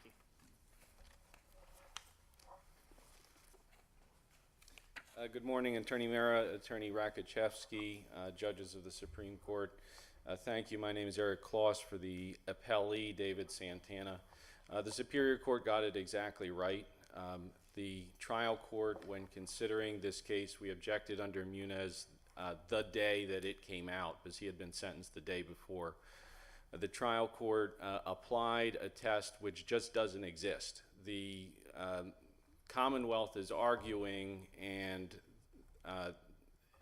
the trial judge was persuaded that the relevant date is 2015 for an ex post facto analysis. That is not our argument. That is not the test. The relevant date is the date of the act that he was being punished for. So the issue is failure to register has as an element of that offense that he was lawfully required to register. And he was not lawfully required to register because he was being punished ex post facto under this court's decision in Muniz, because he was required to register under a version of SORNA, which was punishment and was being applied retroactively. Well, hang on. And I may see this case differently than some of my colleagues. In 2012, Pennsylvania passes a statute. It says if you move in from a state that requires registration, you have to register here, and if you fail to register here, there's criminal penalties. Fair? Yes. Okay. He moves in until 2015 and fails to register. His crime, I understand there's an origin story of 20 years before that, but his crime has nothing to do with the rape. His crime is failure to register, and that's not ex post facto. Chief Justice, I've been waiting for so long for someone who disagrees with me to make that argument. I've been, waiting for it. I've been looking for it. Here it is. Glad to Finally. oblige. Judge, that is a bureaucratic sleight of hand. Okay, if that were, if it was as easy as that to get around the United States Constitution, the state would have done it already. So the reason that he's on this registry list is because of a 1983 rape. Nobody disputes that. The Commonwealth has never made that clever argument that I've been waiting for, and That was worth the trip from. just so. So I'm finally satisfied. So I get to say bureaucratic sleight of hand. So that if it was that easy to get around it, it's like saying, oh, well, he's not being punished because he committed a crime in 1983. He's being punished because he was put on a list for committing a crime in 1983. God, it's easy to get around the ex post facto clause then. I mean, all we have to do is put everyone who committed a crime on a list, and then we can punish them for being on the list rather than punish them for committing the offense and everything is fine. Okay, let me take that one back a bit. All right, go ahead. So the offense was committed in '83. Yes. At that point, we had no such registration requirements in Pennsylvania. Or anywhere. Anywhere. Yes. New York comes with their SORA and deems it a civil penalty. We later on say it's criminal punishment. When he moves to Philadelphia, or strike that, when he comes to Pennsylvania, he has to register for reciprocity purposes pursuant to his New York registration, and he does. So now he registers, then he fails to register, and he comes to Pennsylvania after our General Assembly passes the restrictive registration requirement, or the punitive registration. Following your theory, that additional punishment makes it ex post facto. So why can't we just send this back to Superior Court and have them do a Mendoza-Martinez analysis as to whether it is punishment like we did in Muniz? Because your honors already did that, but in these Muniz. facts are different. Sure. See, Muniz did it in Pennsylvania. There's the reciprocal registration. That, to me, changes the factual pattern and the analysis. So I'm asking you, let's separate Muniz. We got it, punishment in Pennsylvania, but this is, how's this punishment now? So Justice Doherty, and I'm also speaking. Doherty. I'm terribly sorry. I couldn't get the pronunciation on the website. So Justice Doherty and Justice Wecht. All right, got that one right. So my wife's maiden name was Dmitrievich, but it never held a problem for me. But that's not the issue. The issue is not that Pennsylvania has a failure to register statute. The issue is not registration in toto. The issue is that the element of the offense that required him to register was under a statute which was punitive, which was an increase in punishment from the crime he was being punished for, which is the 1983 rape. The registration requirements are themselves are the punishment. And that element of the offense, the failure to register, invalidates that offense because the registration requirements were punishment. That is the issue. Not that Pennsylvania has a failure to register statute, not that registration in all cases or under any statute is a problem.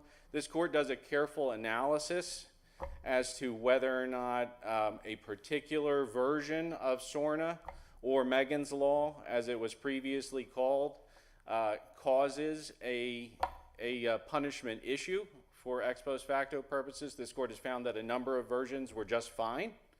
The version in effect at the time that Mr. Santana was required to register at was not a problem. So the Superior Court en banc ruled for Mr. Santana. He was released from jail. It had been about 3 years he had served.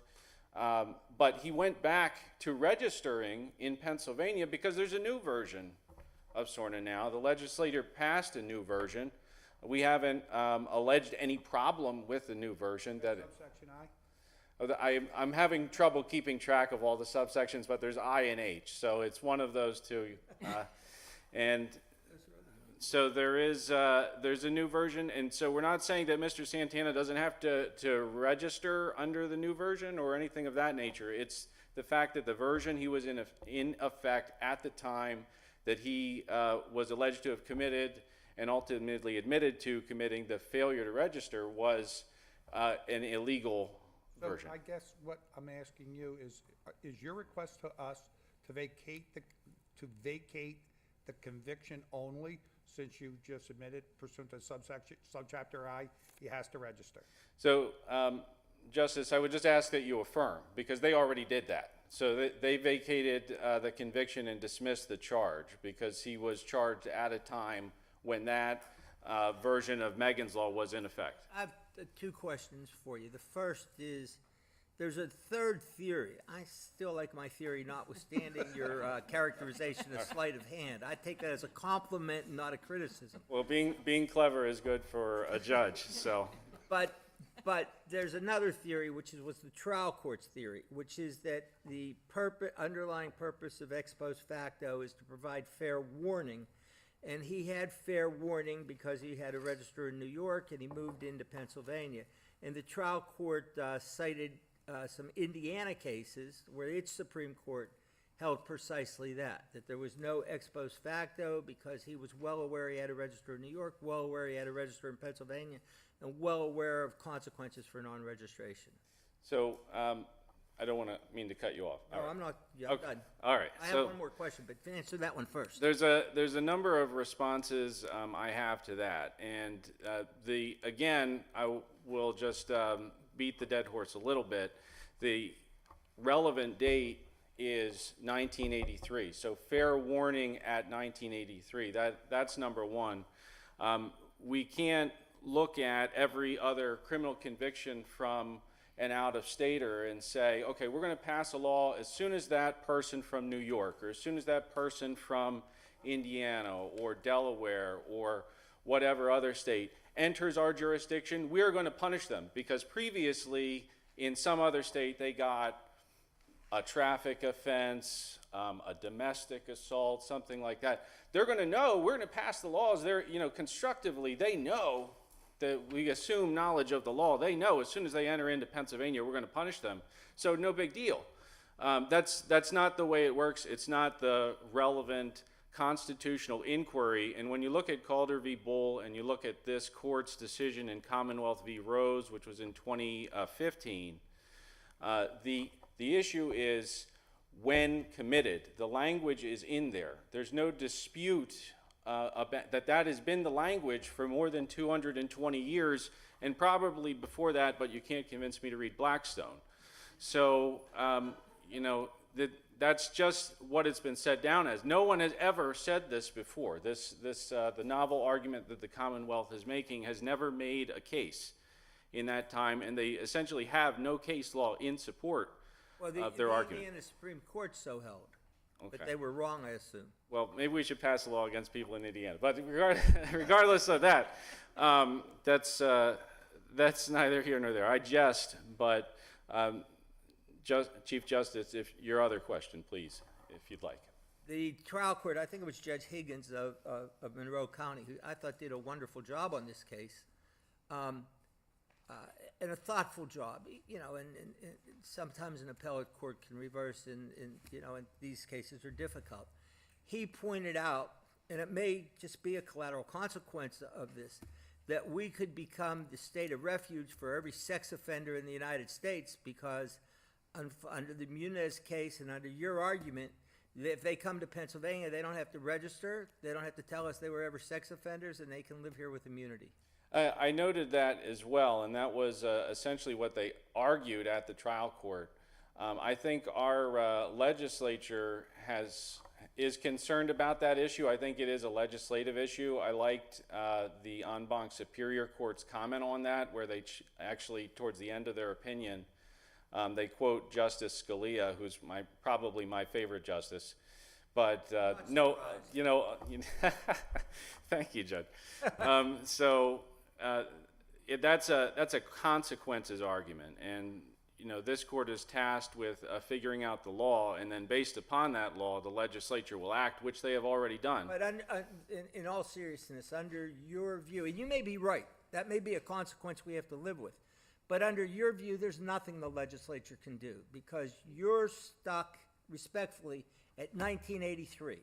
And at 1983, there was no registration, and there can never be registration for that 1983 crime. Not at all, Judge. Not at all. That is not what I'm saying.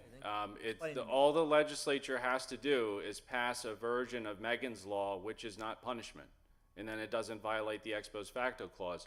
And as far as I know, they have. Well, they have. And Mr. Santana is now subject to it. So we are not here telling this court that Mr. Santana cannot be subject to any type of registration in any way.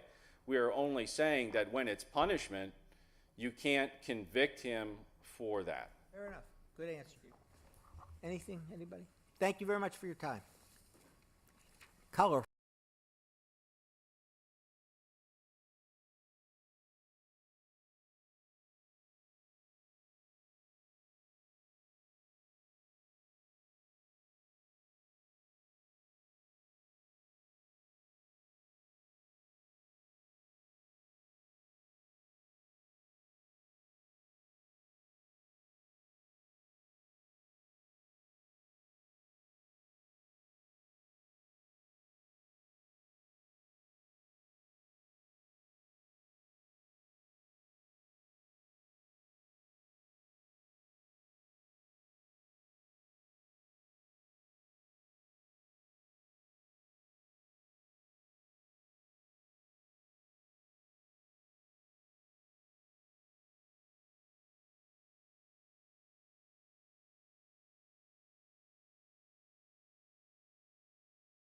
In this matter, a public school principal filed an action in federal court alleging that his school district engaged in age discrimination by excluding him from pay raises awarded to younger principals. The plaintiff principal in that federal case and the school district ultimately entered into a settlement agreement resulting in the plaintiff principal receiving a payment of $15,000.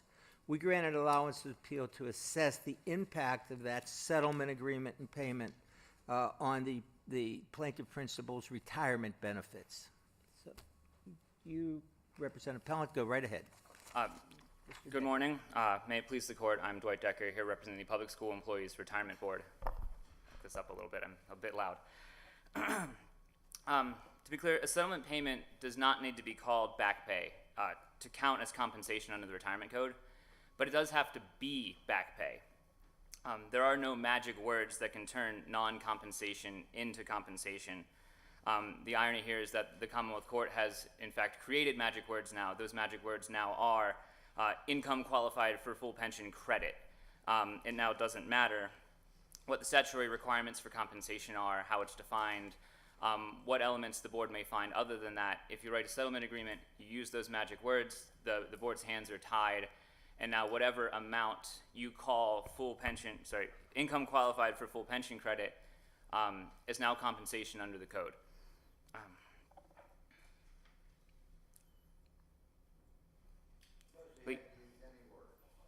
Suppose he just did a settlement. He alleges that he wasn't paid what he should have been paid, and they say, fine, we're going to settle this case, we're going to give you $15,000. Then that also wouldn't count. I mean, the settlement agreement. But it's to replace the pay he would have received but for the discrimination. But in this case, it's not. And one of the main reasons it's not is we look at the definition of compensation, and it includes that it has to be part of the standard salary schedule. And one of the main key facts here is, one, it was not part of the standard salary schedule because, as the Chief Justice, summarized, he brought a claim saying he wasn't paid enough, and so then they settled it in one school year. But then he continued working the next school year, but his salary didn't increase in that next school year. So they pay him $15,000, they spike his salary $15,000, and then the next year, he's back down to the same amount he was before. So there's no standard salary schedule there. It's a true traditional pension spike where it goes up and then back down. May I ask You're going on different words than is that in the retirement code? Which part? Standard salary schedule. Yes, and it's and you're, make sure I get the case name right because I'm starting to mix them up here. Kirsch, this honorable court's decision in Kirsch specifically addresses that the standard salary schedule is a key element of the definition of compensation that has to be there, otherwise it is an artificial inflation. Mr. Decker, I understand and have empathy for the need to keep PSERS and SERS actuarially sound and not have it be manipulated.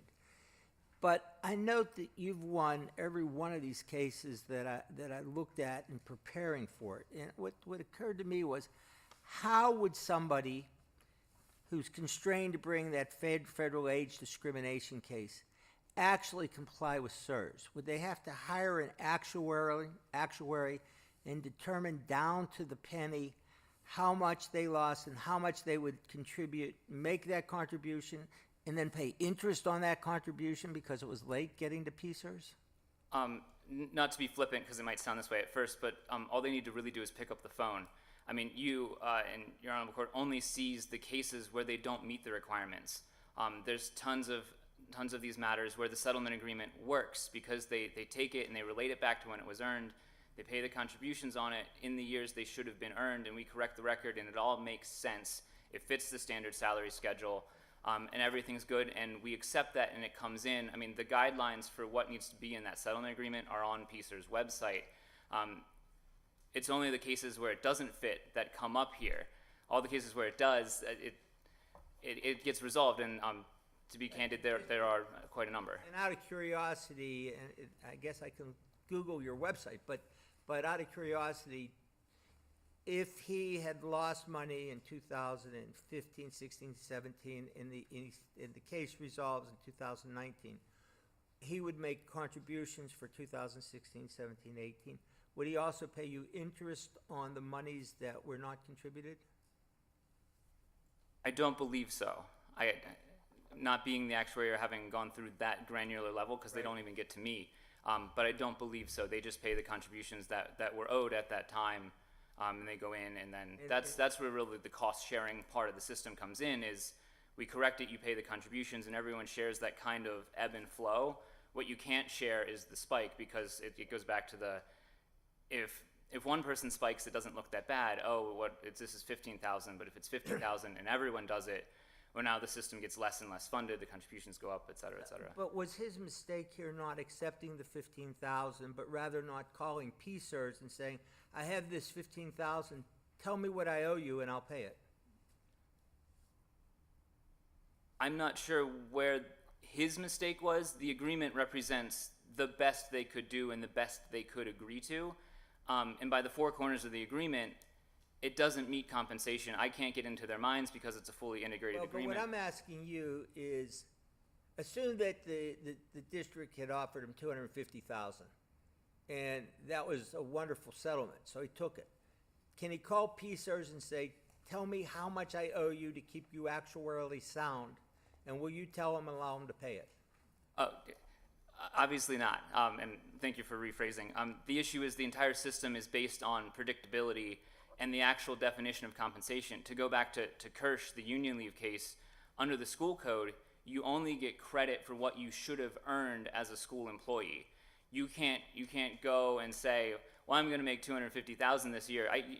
For example, to be extra facetious, I can't say, hey, school district, I'm going to donate you $250,000. You pay me $150,000 of it to be whatever position I want to be in, and then I get all this extra credit. You can't self-fund it that way. It has to be. And the reason for that is it's actuarially unsound for PSERS? Exactly, and it also violates the plain language of the retirement code that says it has to be on the standard salary schedule. And the taxpayers weren't at that settlement table. Exactly, precisely the point. I mean, it's no sweat off the school district's end. I mean, they're happy to do it, right? They're not going to be paying that pension for the next 30 years, right? Exactly, and that pension that's now been artificially inflated is now being paid by the taxpayers, especially here where half comes from the school and half comes from the Commonwealth, which is ultimately the taxpayers, which way you cut it, whether it's property, income, whatever tax you want to pull from. Counsel, despite the language in the settlement agreement, could not have this claimant come forward with proof that this $15,000 was indeed within the range of the standard pay schedule, or whatever the statutory language is, standard salary schedule? I mean, he had an age discrimination claim, and obviously at some point pleaded that younger employees were making more than he was under the same circumstances. At some point in time, he would have had to have proven what that more than was. And if he had established that before PSERS, would that have gotten him within the context of establishing that $15,000 was within the standard salary schedule? Here, so because we're getting into hypotheticals, I want to answer carefully. Here, I don't think so, because there's no way to do that and stay within the four corners of the contract. You'd have to contradict what they've already agreed to and said is their end-all, be-all agreement. Now, that's not the end of the story. They could have easily gone back at any time from, the initial administrative decision, the board decision, the Commonwealth Court decision. They could have amended that agreement to meet those requirements, and that's what the agreement provides for. This says this is a fully integrated agreement. If you want to make those changes, you have to do so in writing, signed by both. I mean, we're talking basic. That's where contract law applies, and where they could do that, but they'd have to amend the agreement so that whatever they proved, assuming they could prove it, and my assumption would be they can't, because this is the agreement they have is the best they could get. So they had used the language back pay, $15,000 representing back pay or lost wages. Within the use those phrases within the agreement itself, would that have gotten them over the hump in this case? Then we could have taken evidence about what the standard salary schedule actually was. Okay, that gets back to my point.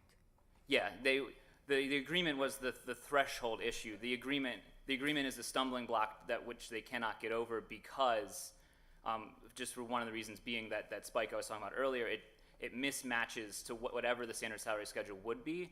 Had they corrected the agreement, then the board, or the system in the first instance, would have looked to see what is the standard salary schedule, does it fit? Right, it still wouldn't have been taken on faith. There would have still had to be substantiation. I mean, you can't just call it, call it X. It doesn't make it X. It has to be, you have to look at the actual salary schedule, right? Yeah, and that's exactly it, and that's the big issue we have with the Commonwealth Court decision, is it now says, PSERS, you're removed from this process All you have to do is say, we intend it to be this, and you have Which to. year was this? Was this his last year of work? His last full year. What were his 3 highest years? It would be, so the last 3, but because he didn't work a full year at the end, it's 2 full and then 2 partials. And so then 2013 was, and these are the actuarial equivalent. So 2015 is 90,000, which is the partial year. 2014 is 90,000, and I'm dropping the hundreds. And then 2013 is 89,000. But if you add that 15,000 in, it goes 89,000, 105,000, 90,000. There's a chart in the board opinion, the finding of fact 13, and then that refers to the letter. The school paid the pension contribution. Did he pay his contribution to you on that 15,000? On part of it, and that's part of that chart, and then the letter on it, there was a separate issue with them paying some but not others, and so they had to adjust. But yes, some were paid, and then whenever the school pays, they pull it straight out of the person's pay, so you can't but not pay. But that's really just kind of a threshold matter, because if you don't pay the contributions, we never see it, we never know about it. There's no way to get credit. I mean, that's even more of a threshold than. They both tried to put in the contributions for that year's salary. Some of them, but then they didn't report others, and so that part got messy. But they did make some attempt, yeah. But as I said, I understand the point, but it's a threshold issue. It wouldn't even come before the system or the board had they not done that bare minimum. But it still has to be. Sorry, not to interrupt. Standard salary schedule is really where it comes down to. You could pay contributions to go to the example on 250,000. And boy, would I like to do that at the end of my career and just come in and say, hey, can we work a deal? But it doesn't meet the actuarial requirements, the standard salary schedule. We would have a much shorter definition under the retirement code than the 345 words the legislature used. We got it, I think. Ms. Borland? Thank you. Thank you. Good morning. I'm Sarah Borland representing Raymond Whalen. May it please the court. I think the question currently is what is the contract and the ambiguity of the contract and whether the contract is on it. Like the Commonwealth Court determined the agreement was unambiguous.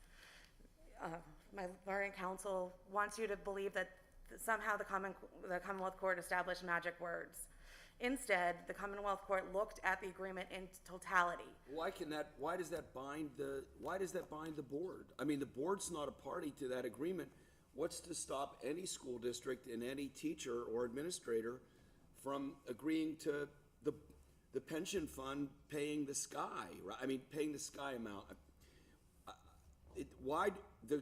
The Commonwealth Court said at the outset the intent of the parties doesn't govern, but then it went ahead and let the intent of the parties govern. So explain to me how the board can be bound by a side deal made by the district and the employee when the district has no consequences going forward. I believe that they're not bound by the exact wording that the council used of full pension credit. I think it's the agreement in the totality, whereas it was called salary enhancement.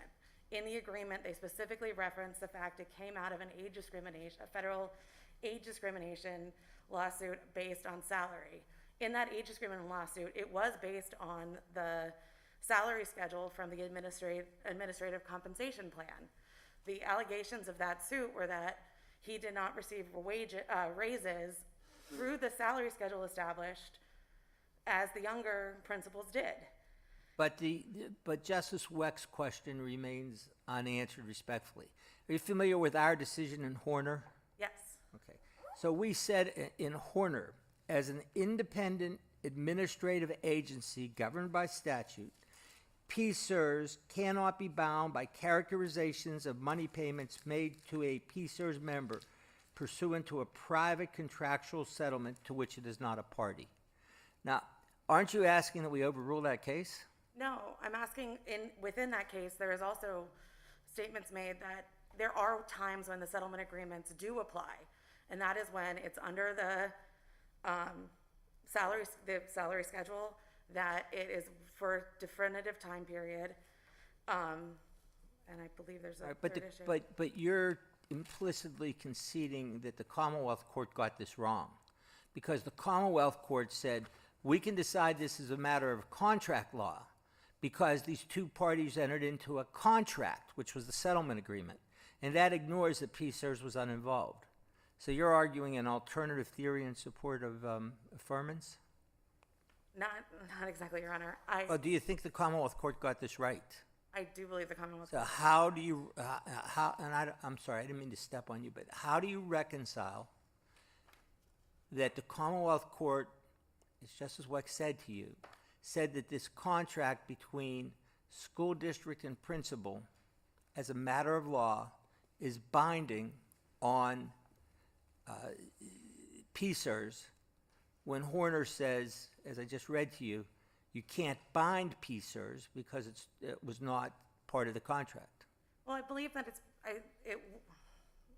it's a salary contract between the, a lot of contracts bind PSERS because they're salary contracts. They're contracts between the school district and the employee to establish what the salary of that employee is. That implicitly binds PSERS because it sets the pension payments.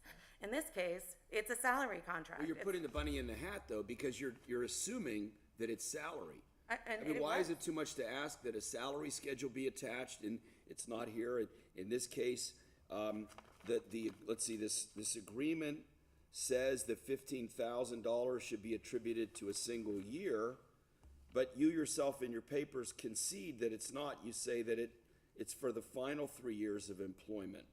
So it seems to be all over the place. It sure looks and smells like a severance payment. Well, I mean, it's not a severance payment. It's stated as a salary enhancement because he was not given the amount of salary that was appropriate under the schedule based on age discrimination. I think that part of the reason why the 3 years... Then he made less. Then he made less in those next couple years. Well, I think it was for all of the years that it was one more year. He was being paid back pay for those 3 years. And we are admitted in our brief that some of that money can be considered front pay. And in that case, we can change that. We can make adjustments and we'll fix that problem. But the bulk of that is salary consideration for back pay for the discrimination. Excuse me. Isn't it problematic to your argument that there is a sentence in the settlement agreement that says it is agreed and understood that there's no warranty by defendant as to how PSERS treats the salary enhancement set forth above for settlement? I don't believe so, just because I don't think they have the ability to provide a warranty from PSERS, and that I don't think that that's just an established statement, that they can't provide the warranty, they don't have the right to provide the warranty. We're saying that, in this case, it's not about their warranty to us about how it was treated by PSERS, but how PSERS is treating the agreement. I also think it's appropriate to acknowledge that this was paid out as a payroll check through the payroll system, and contributions were made for it. They didn't treat it like a blanket settlement check. They didn't take it from a different account. They didn't get insurance coverage. They paid it out as part of the salary. Would your argument be different if the case settled for $250,000? I believe so, because if there's other precedent that says it has to be a reasonable appropriation of the back pay, specifically in. So you think the Commonwealth Court, but the Commonwealth Court said, and it's where I thought the case went awry, that as a matter of law, the contract between these parties was binding on PSERS. So if that is an appropriate statement of law and the contract between the parties was for $250,000, it would be binding on PSERS. You'd still have to pay your actuarially amount on that, but it would be binding on them. I don't believe that you'd be able to have a contract for $250,000 with these terms, because it's supposed to be a salary enhancement within the terms of the case. That $250,000 wouldn't be a salary enhancement. It would be a salary enhancement plus compensatory damages or plus something else. It wouldn't. But okay, let's put the 250 aside. I mean, we're not just spitballing this, saying 15 sounds reasonable. I mean, you have this contract that PSERS wasn't at the table for. In your contract, you failed to attach a salary schedule. You failed to attach any calculation, you failed to attach anything showing what represents back pay and the months and years it would have been earned.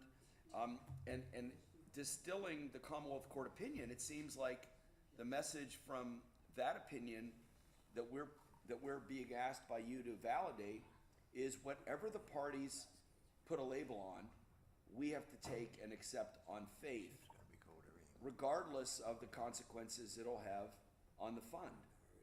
Well, I also think Think that. about it, it doesn't just apply to you.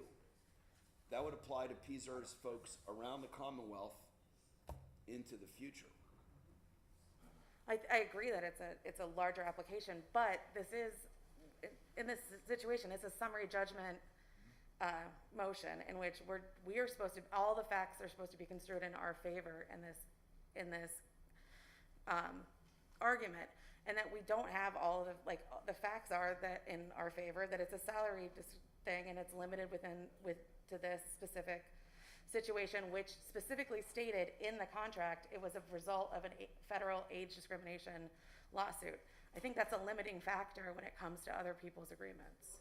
Counsel, if we looked at the pleadings, the complaint or something in this case, would there be a reference to the standard salary schedule There's for a an individual in this person's situation? There's a specific reference to what that salary schedule is, which is a collective bargaining agreement of the administrative compensation plan, but there isn't a specific, in the pleadings, there aren't specific numbers as to the schedule.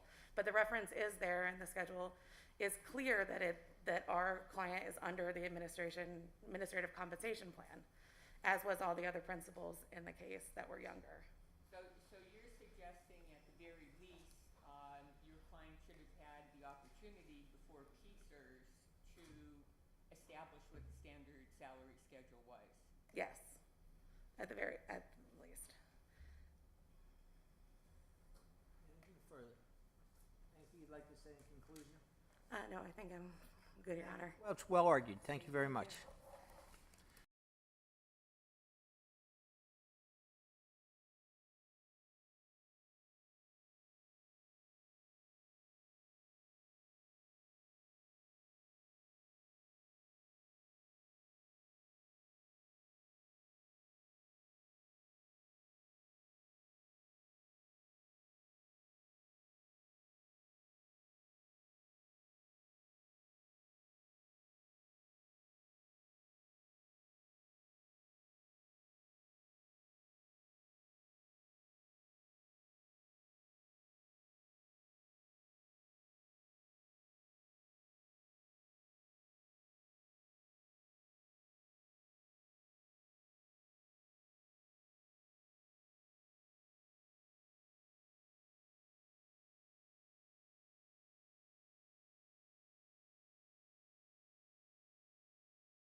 Good afternoon, I can say now, this honorable court. We always try to summarize these cases for you to listen to, because we don't want to hear the facts, and that way you know we understand the case. So if I understand this correctly, appellant, your client, was injured while performing carpentry work as a shipwright for Flagship Niagara, which maintains the sailing vessel of the same name, docked in Erie, Pennsylvania. He initially received benefits from a Jones Act maritime policy of insurance, which did not encompass any workers' comp. Later, it was determined that he was not a seaman subject to the perils of the sea for purposes of the Jones Act, and he was therefore entitled to workers' compensation. The issue in this case is whether the maritime insurance carrier that paid him benefits under the Jones Act may seek subrogation against his employer, who, but for that maritime insurance policy, would have been liable for workers' compensation. the Commonwealth Court held that the insurance carrier could not seek subrogation because, in general, an insurance company can't seek subrogation from its insured.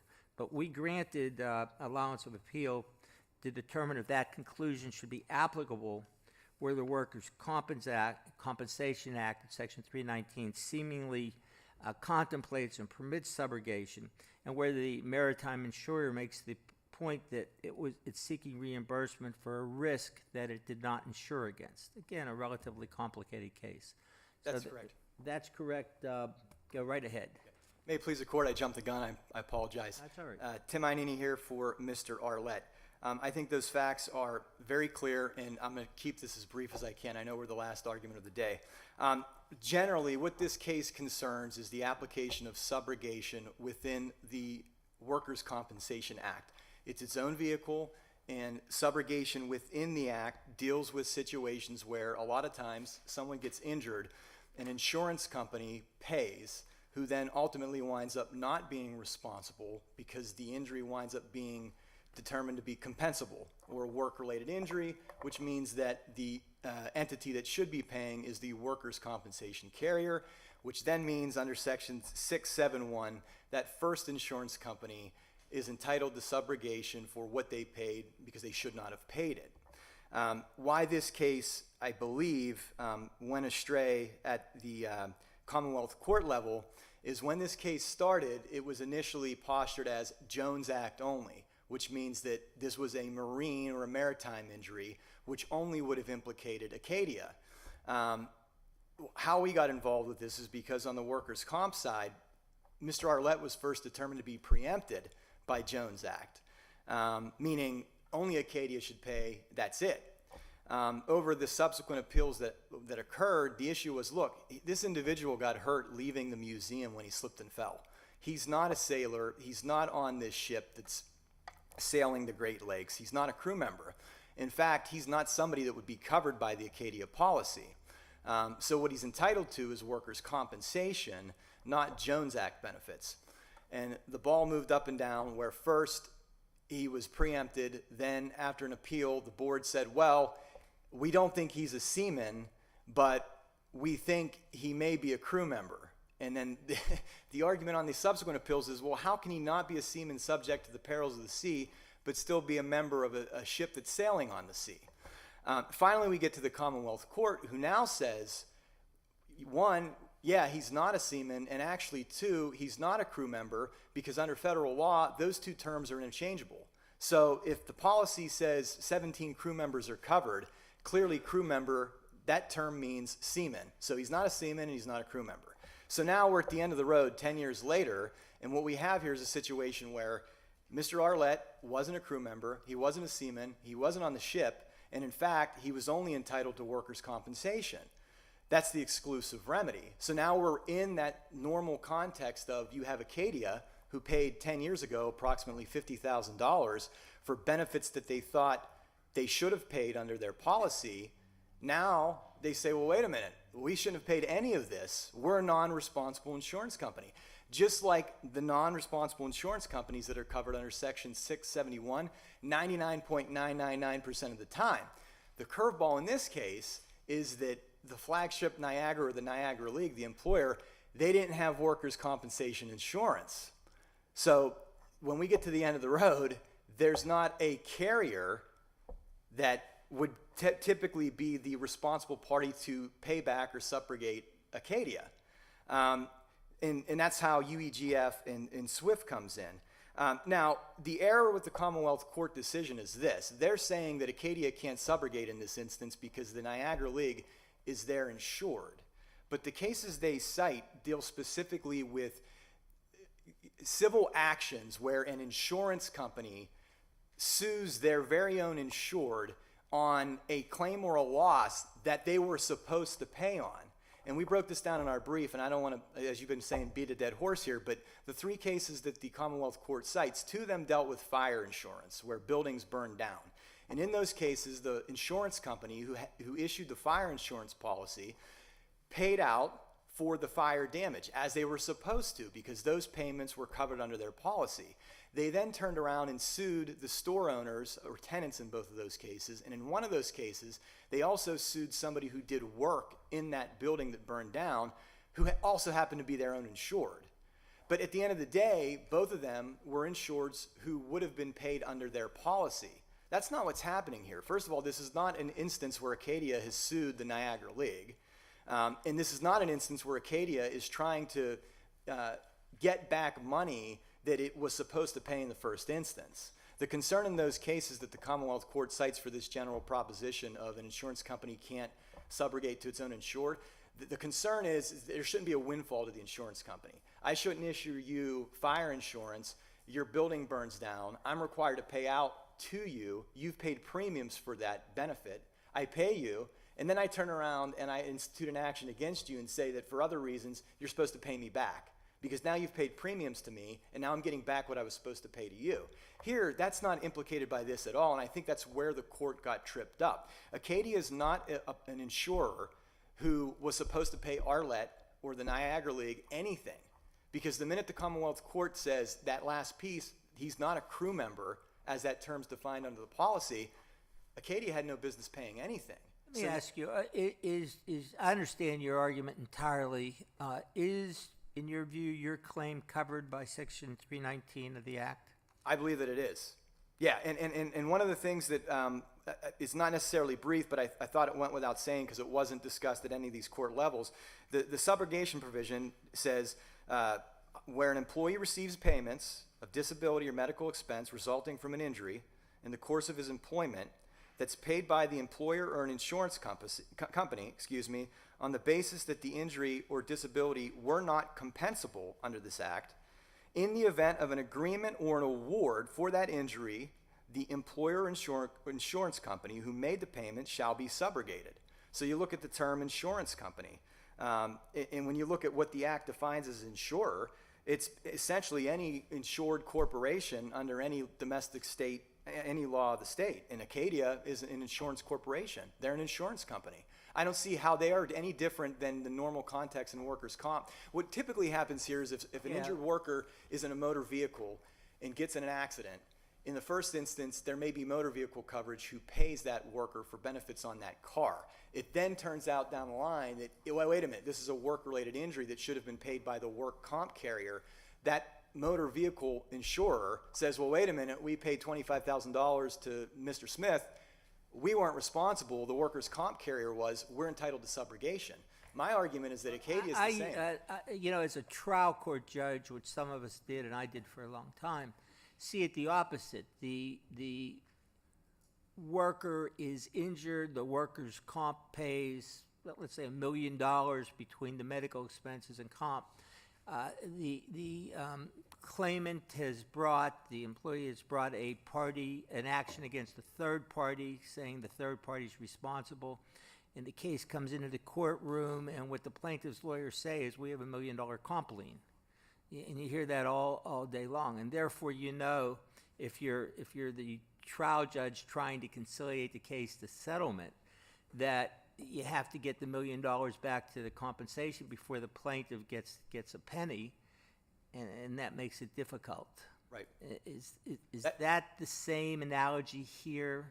I don't believe so. The plaintiff, the injured worker keeps his money. This is just an insurance dispute. It is essentially. Some states call this a no exception rule. Right, right, because one of the. Want that adopted in Pennsylvania? Well, no, but I think I'm sorry. Forgive me. Ask me that again. They call this a no exception rule. There's a couple states that have it. Do you want that adopted in Pennsylvania? If it is, it answers your question. Well, I think all I'm saying in this instance is the injured worker kept the money that he gets paid. They always get the money. It's just a dispute between. Right. One insurance company paid that shouldn't have. It's now been determined that either the Niagara League or its work comp carrier, which they don't have, which then means it falls secondarily to the UEGF, they pay Acadia what they should have paid to begin with. He's just lending his name to this suit. Right. Well, the subrogation rights were assigned to us through him. The only other thing I want to know. It's a windfall concept, isn't it? Well, right, but that was addressed at the lower court, and you'll see that on the record. There's no windfall here that was above and beyond what Mr. Arlet was supposed to get. that was offset with regard to what he got from workers' comp. A windfall to Niagara, or in this case, the fund.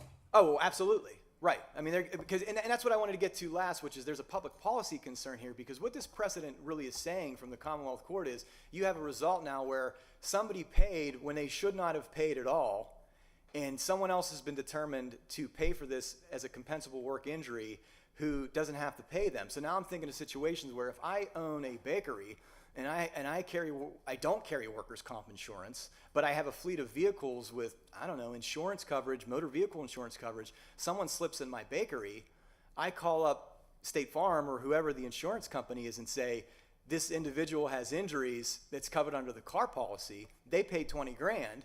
The injured worker then turns around, institutes a workers' comp action. He is determined to have a work injury in my building, which means my carrier was supposed to pay.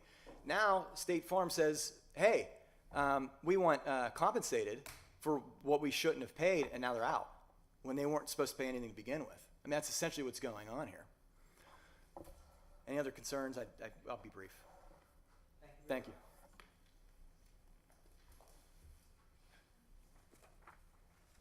As we took your case prior to breaking for lunch, we're going to work very hard to not beat the dead horse, not repeat ourselves, okay? I will try, Your Honor. Thank you.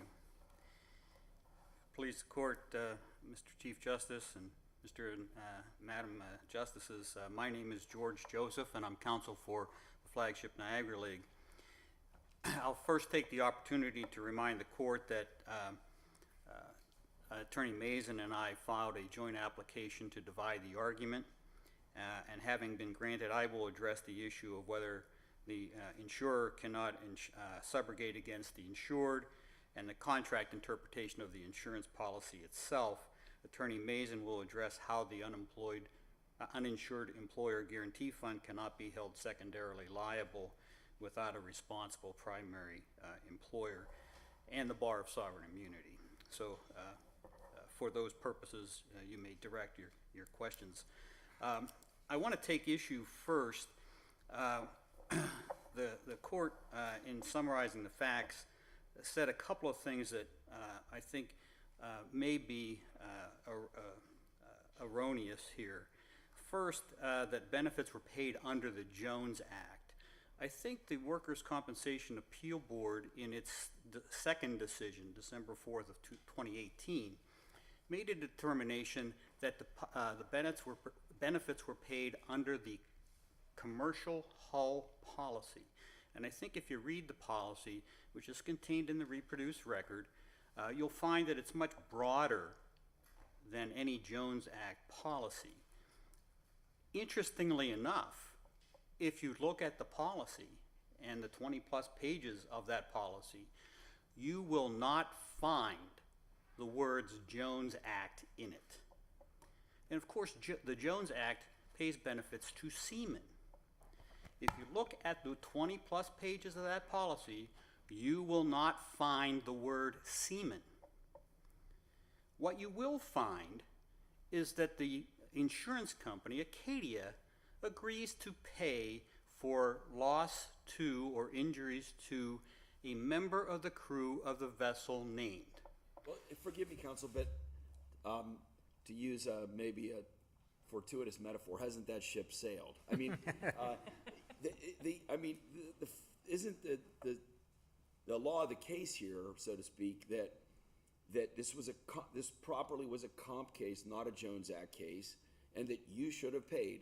It's not, like that you did something wrong, but that's like the law of the case now, and they're trying to get their money back because it should have been out of your purse to begin with. Isn't that where we are?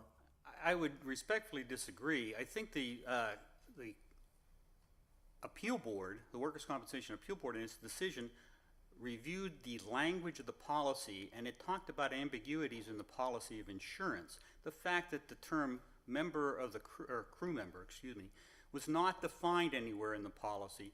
They found, the Workers' Compensation Appeal Board found that the benefits were payable under the policy because the ambiguities in the policy needed to be resolved in favor of the insured. Now, the second point that I wanted to make with regard to the facts is that, and it follows from this, that Acadia paid on a risk that it did not insure. In fact, it very much insured this to the point when the injury was first occurred in 2011, Flagship Niagara League reports it to Acadia. Acadia assigns a claims adjuster. There is no workers' compensation filed. There is no workers' comp denial. There is no detrimental reliance on the existence of workers' compensation. Acadia, a presumably sophisticated insurance company, investigates this matter on its own and concludes that it owes benefits under its own policy. But that's an estoppel type argument then. In other words, you're saying they made a mistake and they're stopped from remediating the consequences of that mistake. But the problem I have with that is there's a determination of law that comes later. As a matter of law, it can't be disputed now, I believe, that this was a comp case, not a Jones Act case, so that they're out of pocket on an obligation that they didn't insure. You know, putting no fault on anybody for determinations made at the time, but I still don't see how your argument addresses the fact that where we are now is that money was paid by a carrier that was not legally on the hook. But that's but my very point, and I don't think they made a mistake. In fact, in 2 years, between the time of the injury and 2013, when Mr. Arlet files his workers' compensation case, they have not ever changed their position. They always concluded that they owed the benefits under their policy. Yeah, but counsel, I'm with Justice Weck. You spent a great deal of your brief of making this argument, but you're stuck. It was not the Workers' Comp Appeal Board. I went back and looked at this. It was the Commonwealth Court, and the Commonwealth Court explicitly said that the terms crew member and seaman are interchangeable for purposes of the Jones Act, citing Hill and Folk, and that the remedies under both statutes are exclusive. And therefore, and I'm quoting, the board erred in concluding that claimant was entitled to Jones Act maintenance and cure benefits and workers' comp benefits for the same injury. And you're just not going to prevail here today arguing that that's not law of the case. So if that's the best you got, then call it a day and go on to your next case. Well, let's talk about subrogation. There's a number of principles on subrogation that are well settled in the law, and one is that the subrogation only arises with respect to the rights of an insured against a third party to which the insurer owes no duty.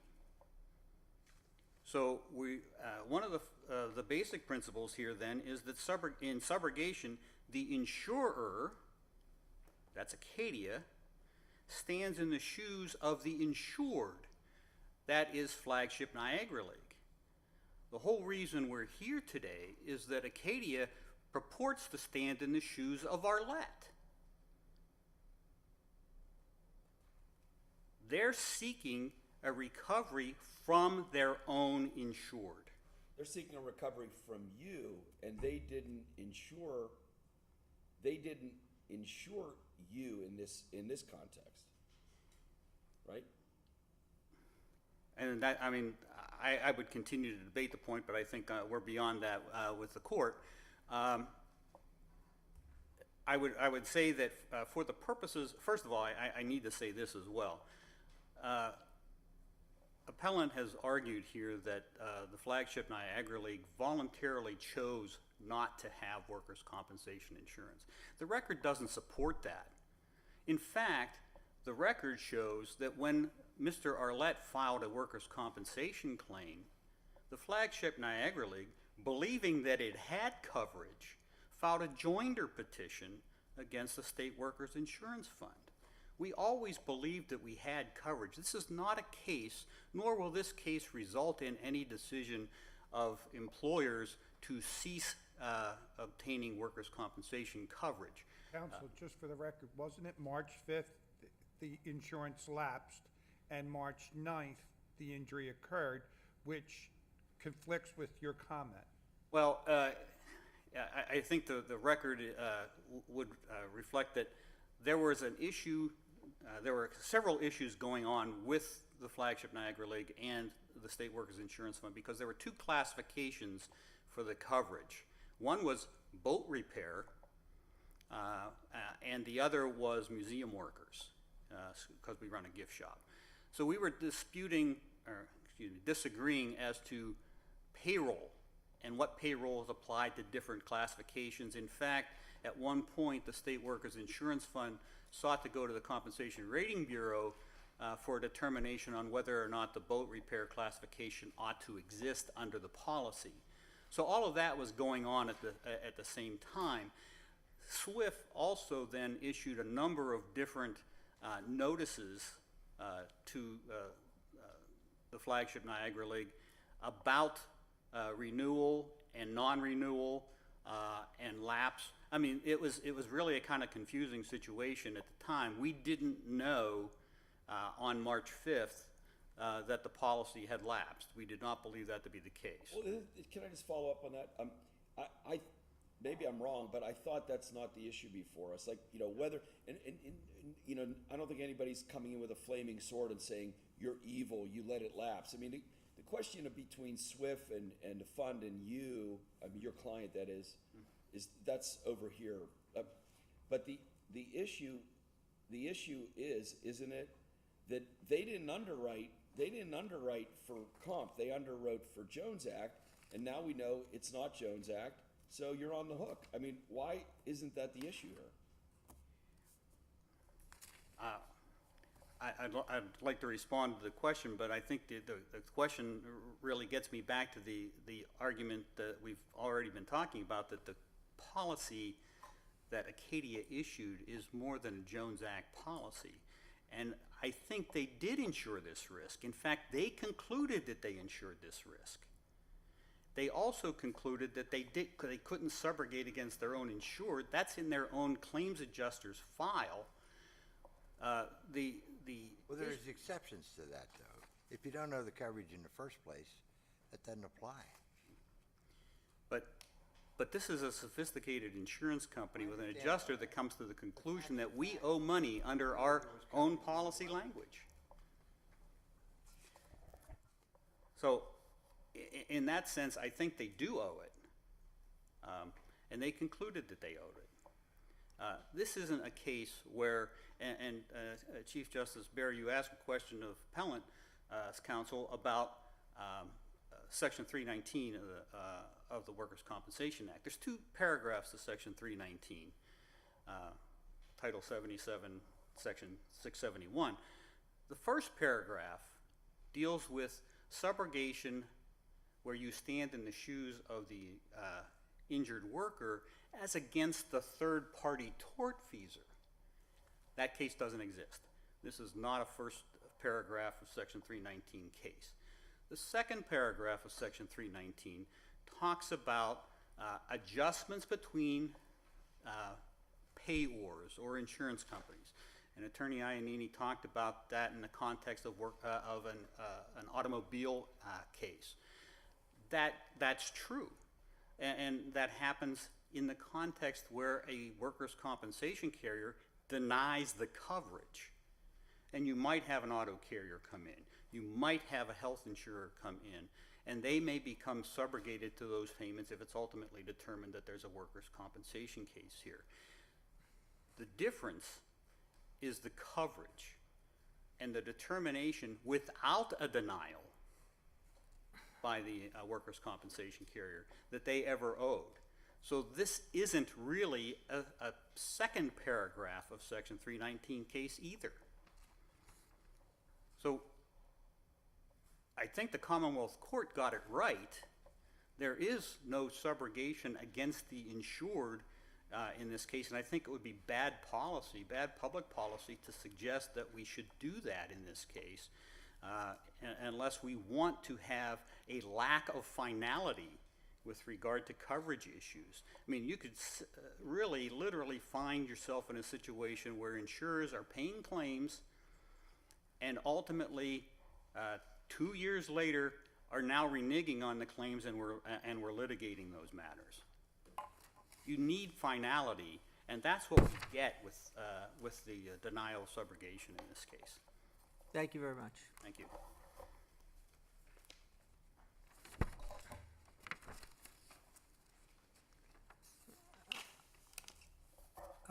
Given the issue that we granted on, I'm not sure that what you want to argue is germane, but go ahead and let us hear it.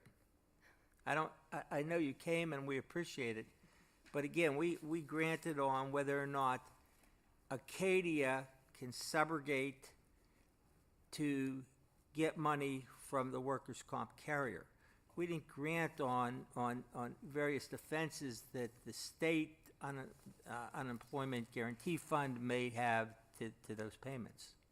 Then, Your Honor, if that's the case, I can rest on my brief, unless if there's a specific question for me. Well, I was just gonna say, if you guys have, if you folks get a bad result, hypothetically, then if there's a beef, wouldn't that be another case? I'm sorry. Yeah, in other words, assume for a second that we reverse. And we say the rule that an insurer can't sue their insured is not applicable here under these facts. And therefore, workers' comp reimbursement is owed to Acadia. That doesn't preclude you, who were not a party to any of this, from raising defenses, sovereign immunity or whatever you got, subsequently, does it? Because that issue is not before us. Those issues are not before us. Okay, I'm sorry. Just I couldn't hear if you said the word can or can't, so I apologize. I said, and again, I don't want to preclude your argument if there's something to argue, but I don't think that once we determine whether as a matter of law, Acadia can subrogate and therefore seek monies from workers' comp. And we know that there was no workers' comp insurance, so therefore they're going to come after the fund. I don't think that you're precluded from saying we're not responsible, premised upon the issue before us and the record to this point. I agree, Your Honor. I believe that the issue before this court is specifically limited to whether or not Acadia is entitled to subrogate against FNL. Acadia has never raised whether or not the UEGF could be secondarily liable for claims for subrogation. And in this particular case, they cannot. But that wouldn't be their beef. I mean, in other words, that's not the case. That's not the case before us, and there's no, like, we don't have, for example, some adjudicated cross claim as between the two of you right before us. But Acadia is asserting that the UEGF could be secondarily liable throughout their brief. However, What process is used to make a claim against the UEGF? the only party that can bring a claim against the UEGF would be an injured worker. And the injured worker would have to first file a notice of claim against the UEGF, and if they file an untimely notice of claim, the injured worker would be barred from receiving any type of benefits, including indemnity And and again, medical. I mean, it's complicated because it gets into whether or not Acadia, if they even get by first base, if they prevail here, is subrogated to the injured claimant. But assuming, Ms. Mason, that they are, we're not going to write anything about the fund, liability, no liability, et cetera. I think that's for another day. Okay, Your Honor. So I think you're here to argue, no matter what, we don't owe anything, and that may be true, but I don't think that's before the court. We only listen to argument and write the issues that we grant on, which is not your position. That's correct. May I add something? You may add anything just you in light want. of what was said today, and it's not necessarily only applicable to the UEGF, but I will tell you, Acadia doesn't have a valid claim for subrogation under Section 319 of the Act, specifically the second paragraph, because they can't prove that they paid on the basis that the claim was not compensable under workers' compensation. And if you look at the cases they cite to, Both of those cases, the insurance carrier in those cases paid after there was a denial of the workers' compensation claim. That's not what took place here. In fact, they investigated it, and they believed that benefits were owed under their policy. Thank you very Thank much. you. That's worthwhile for us to know. Thank you.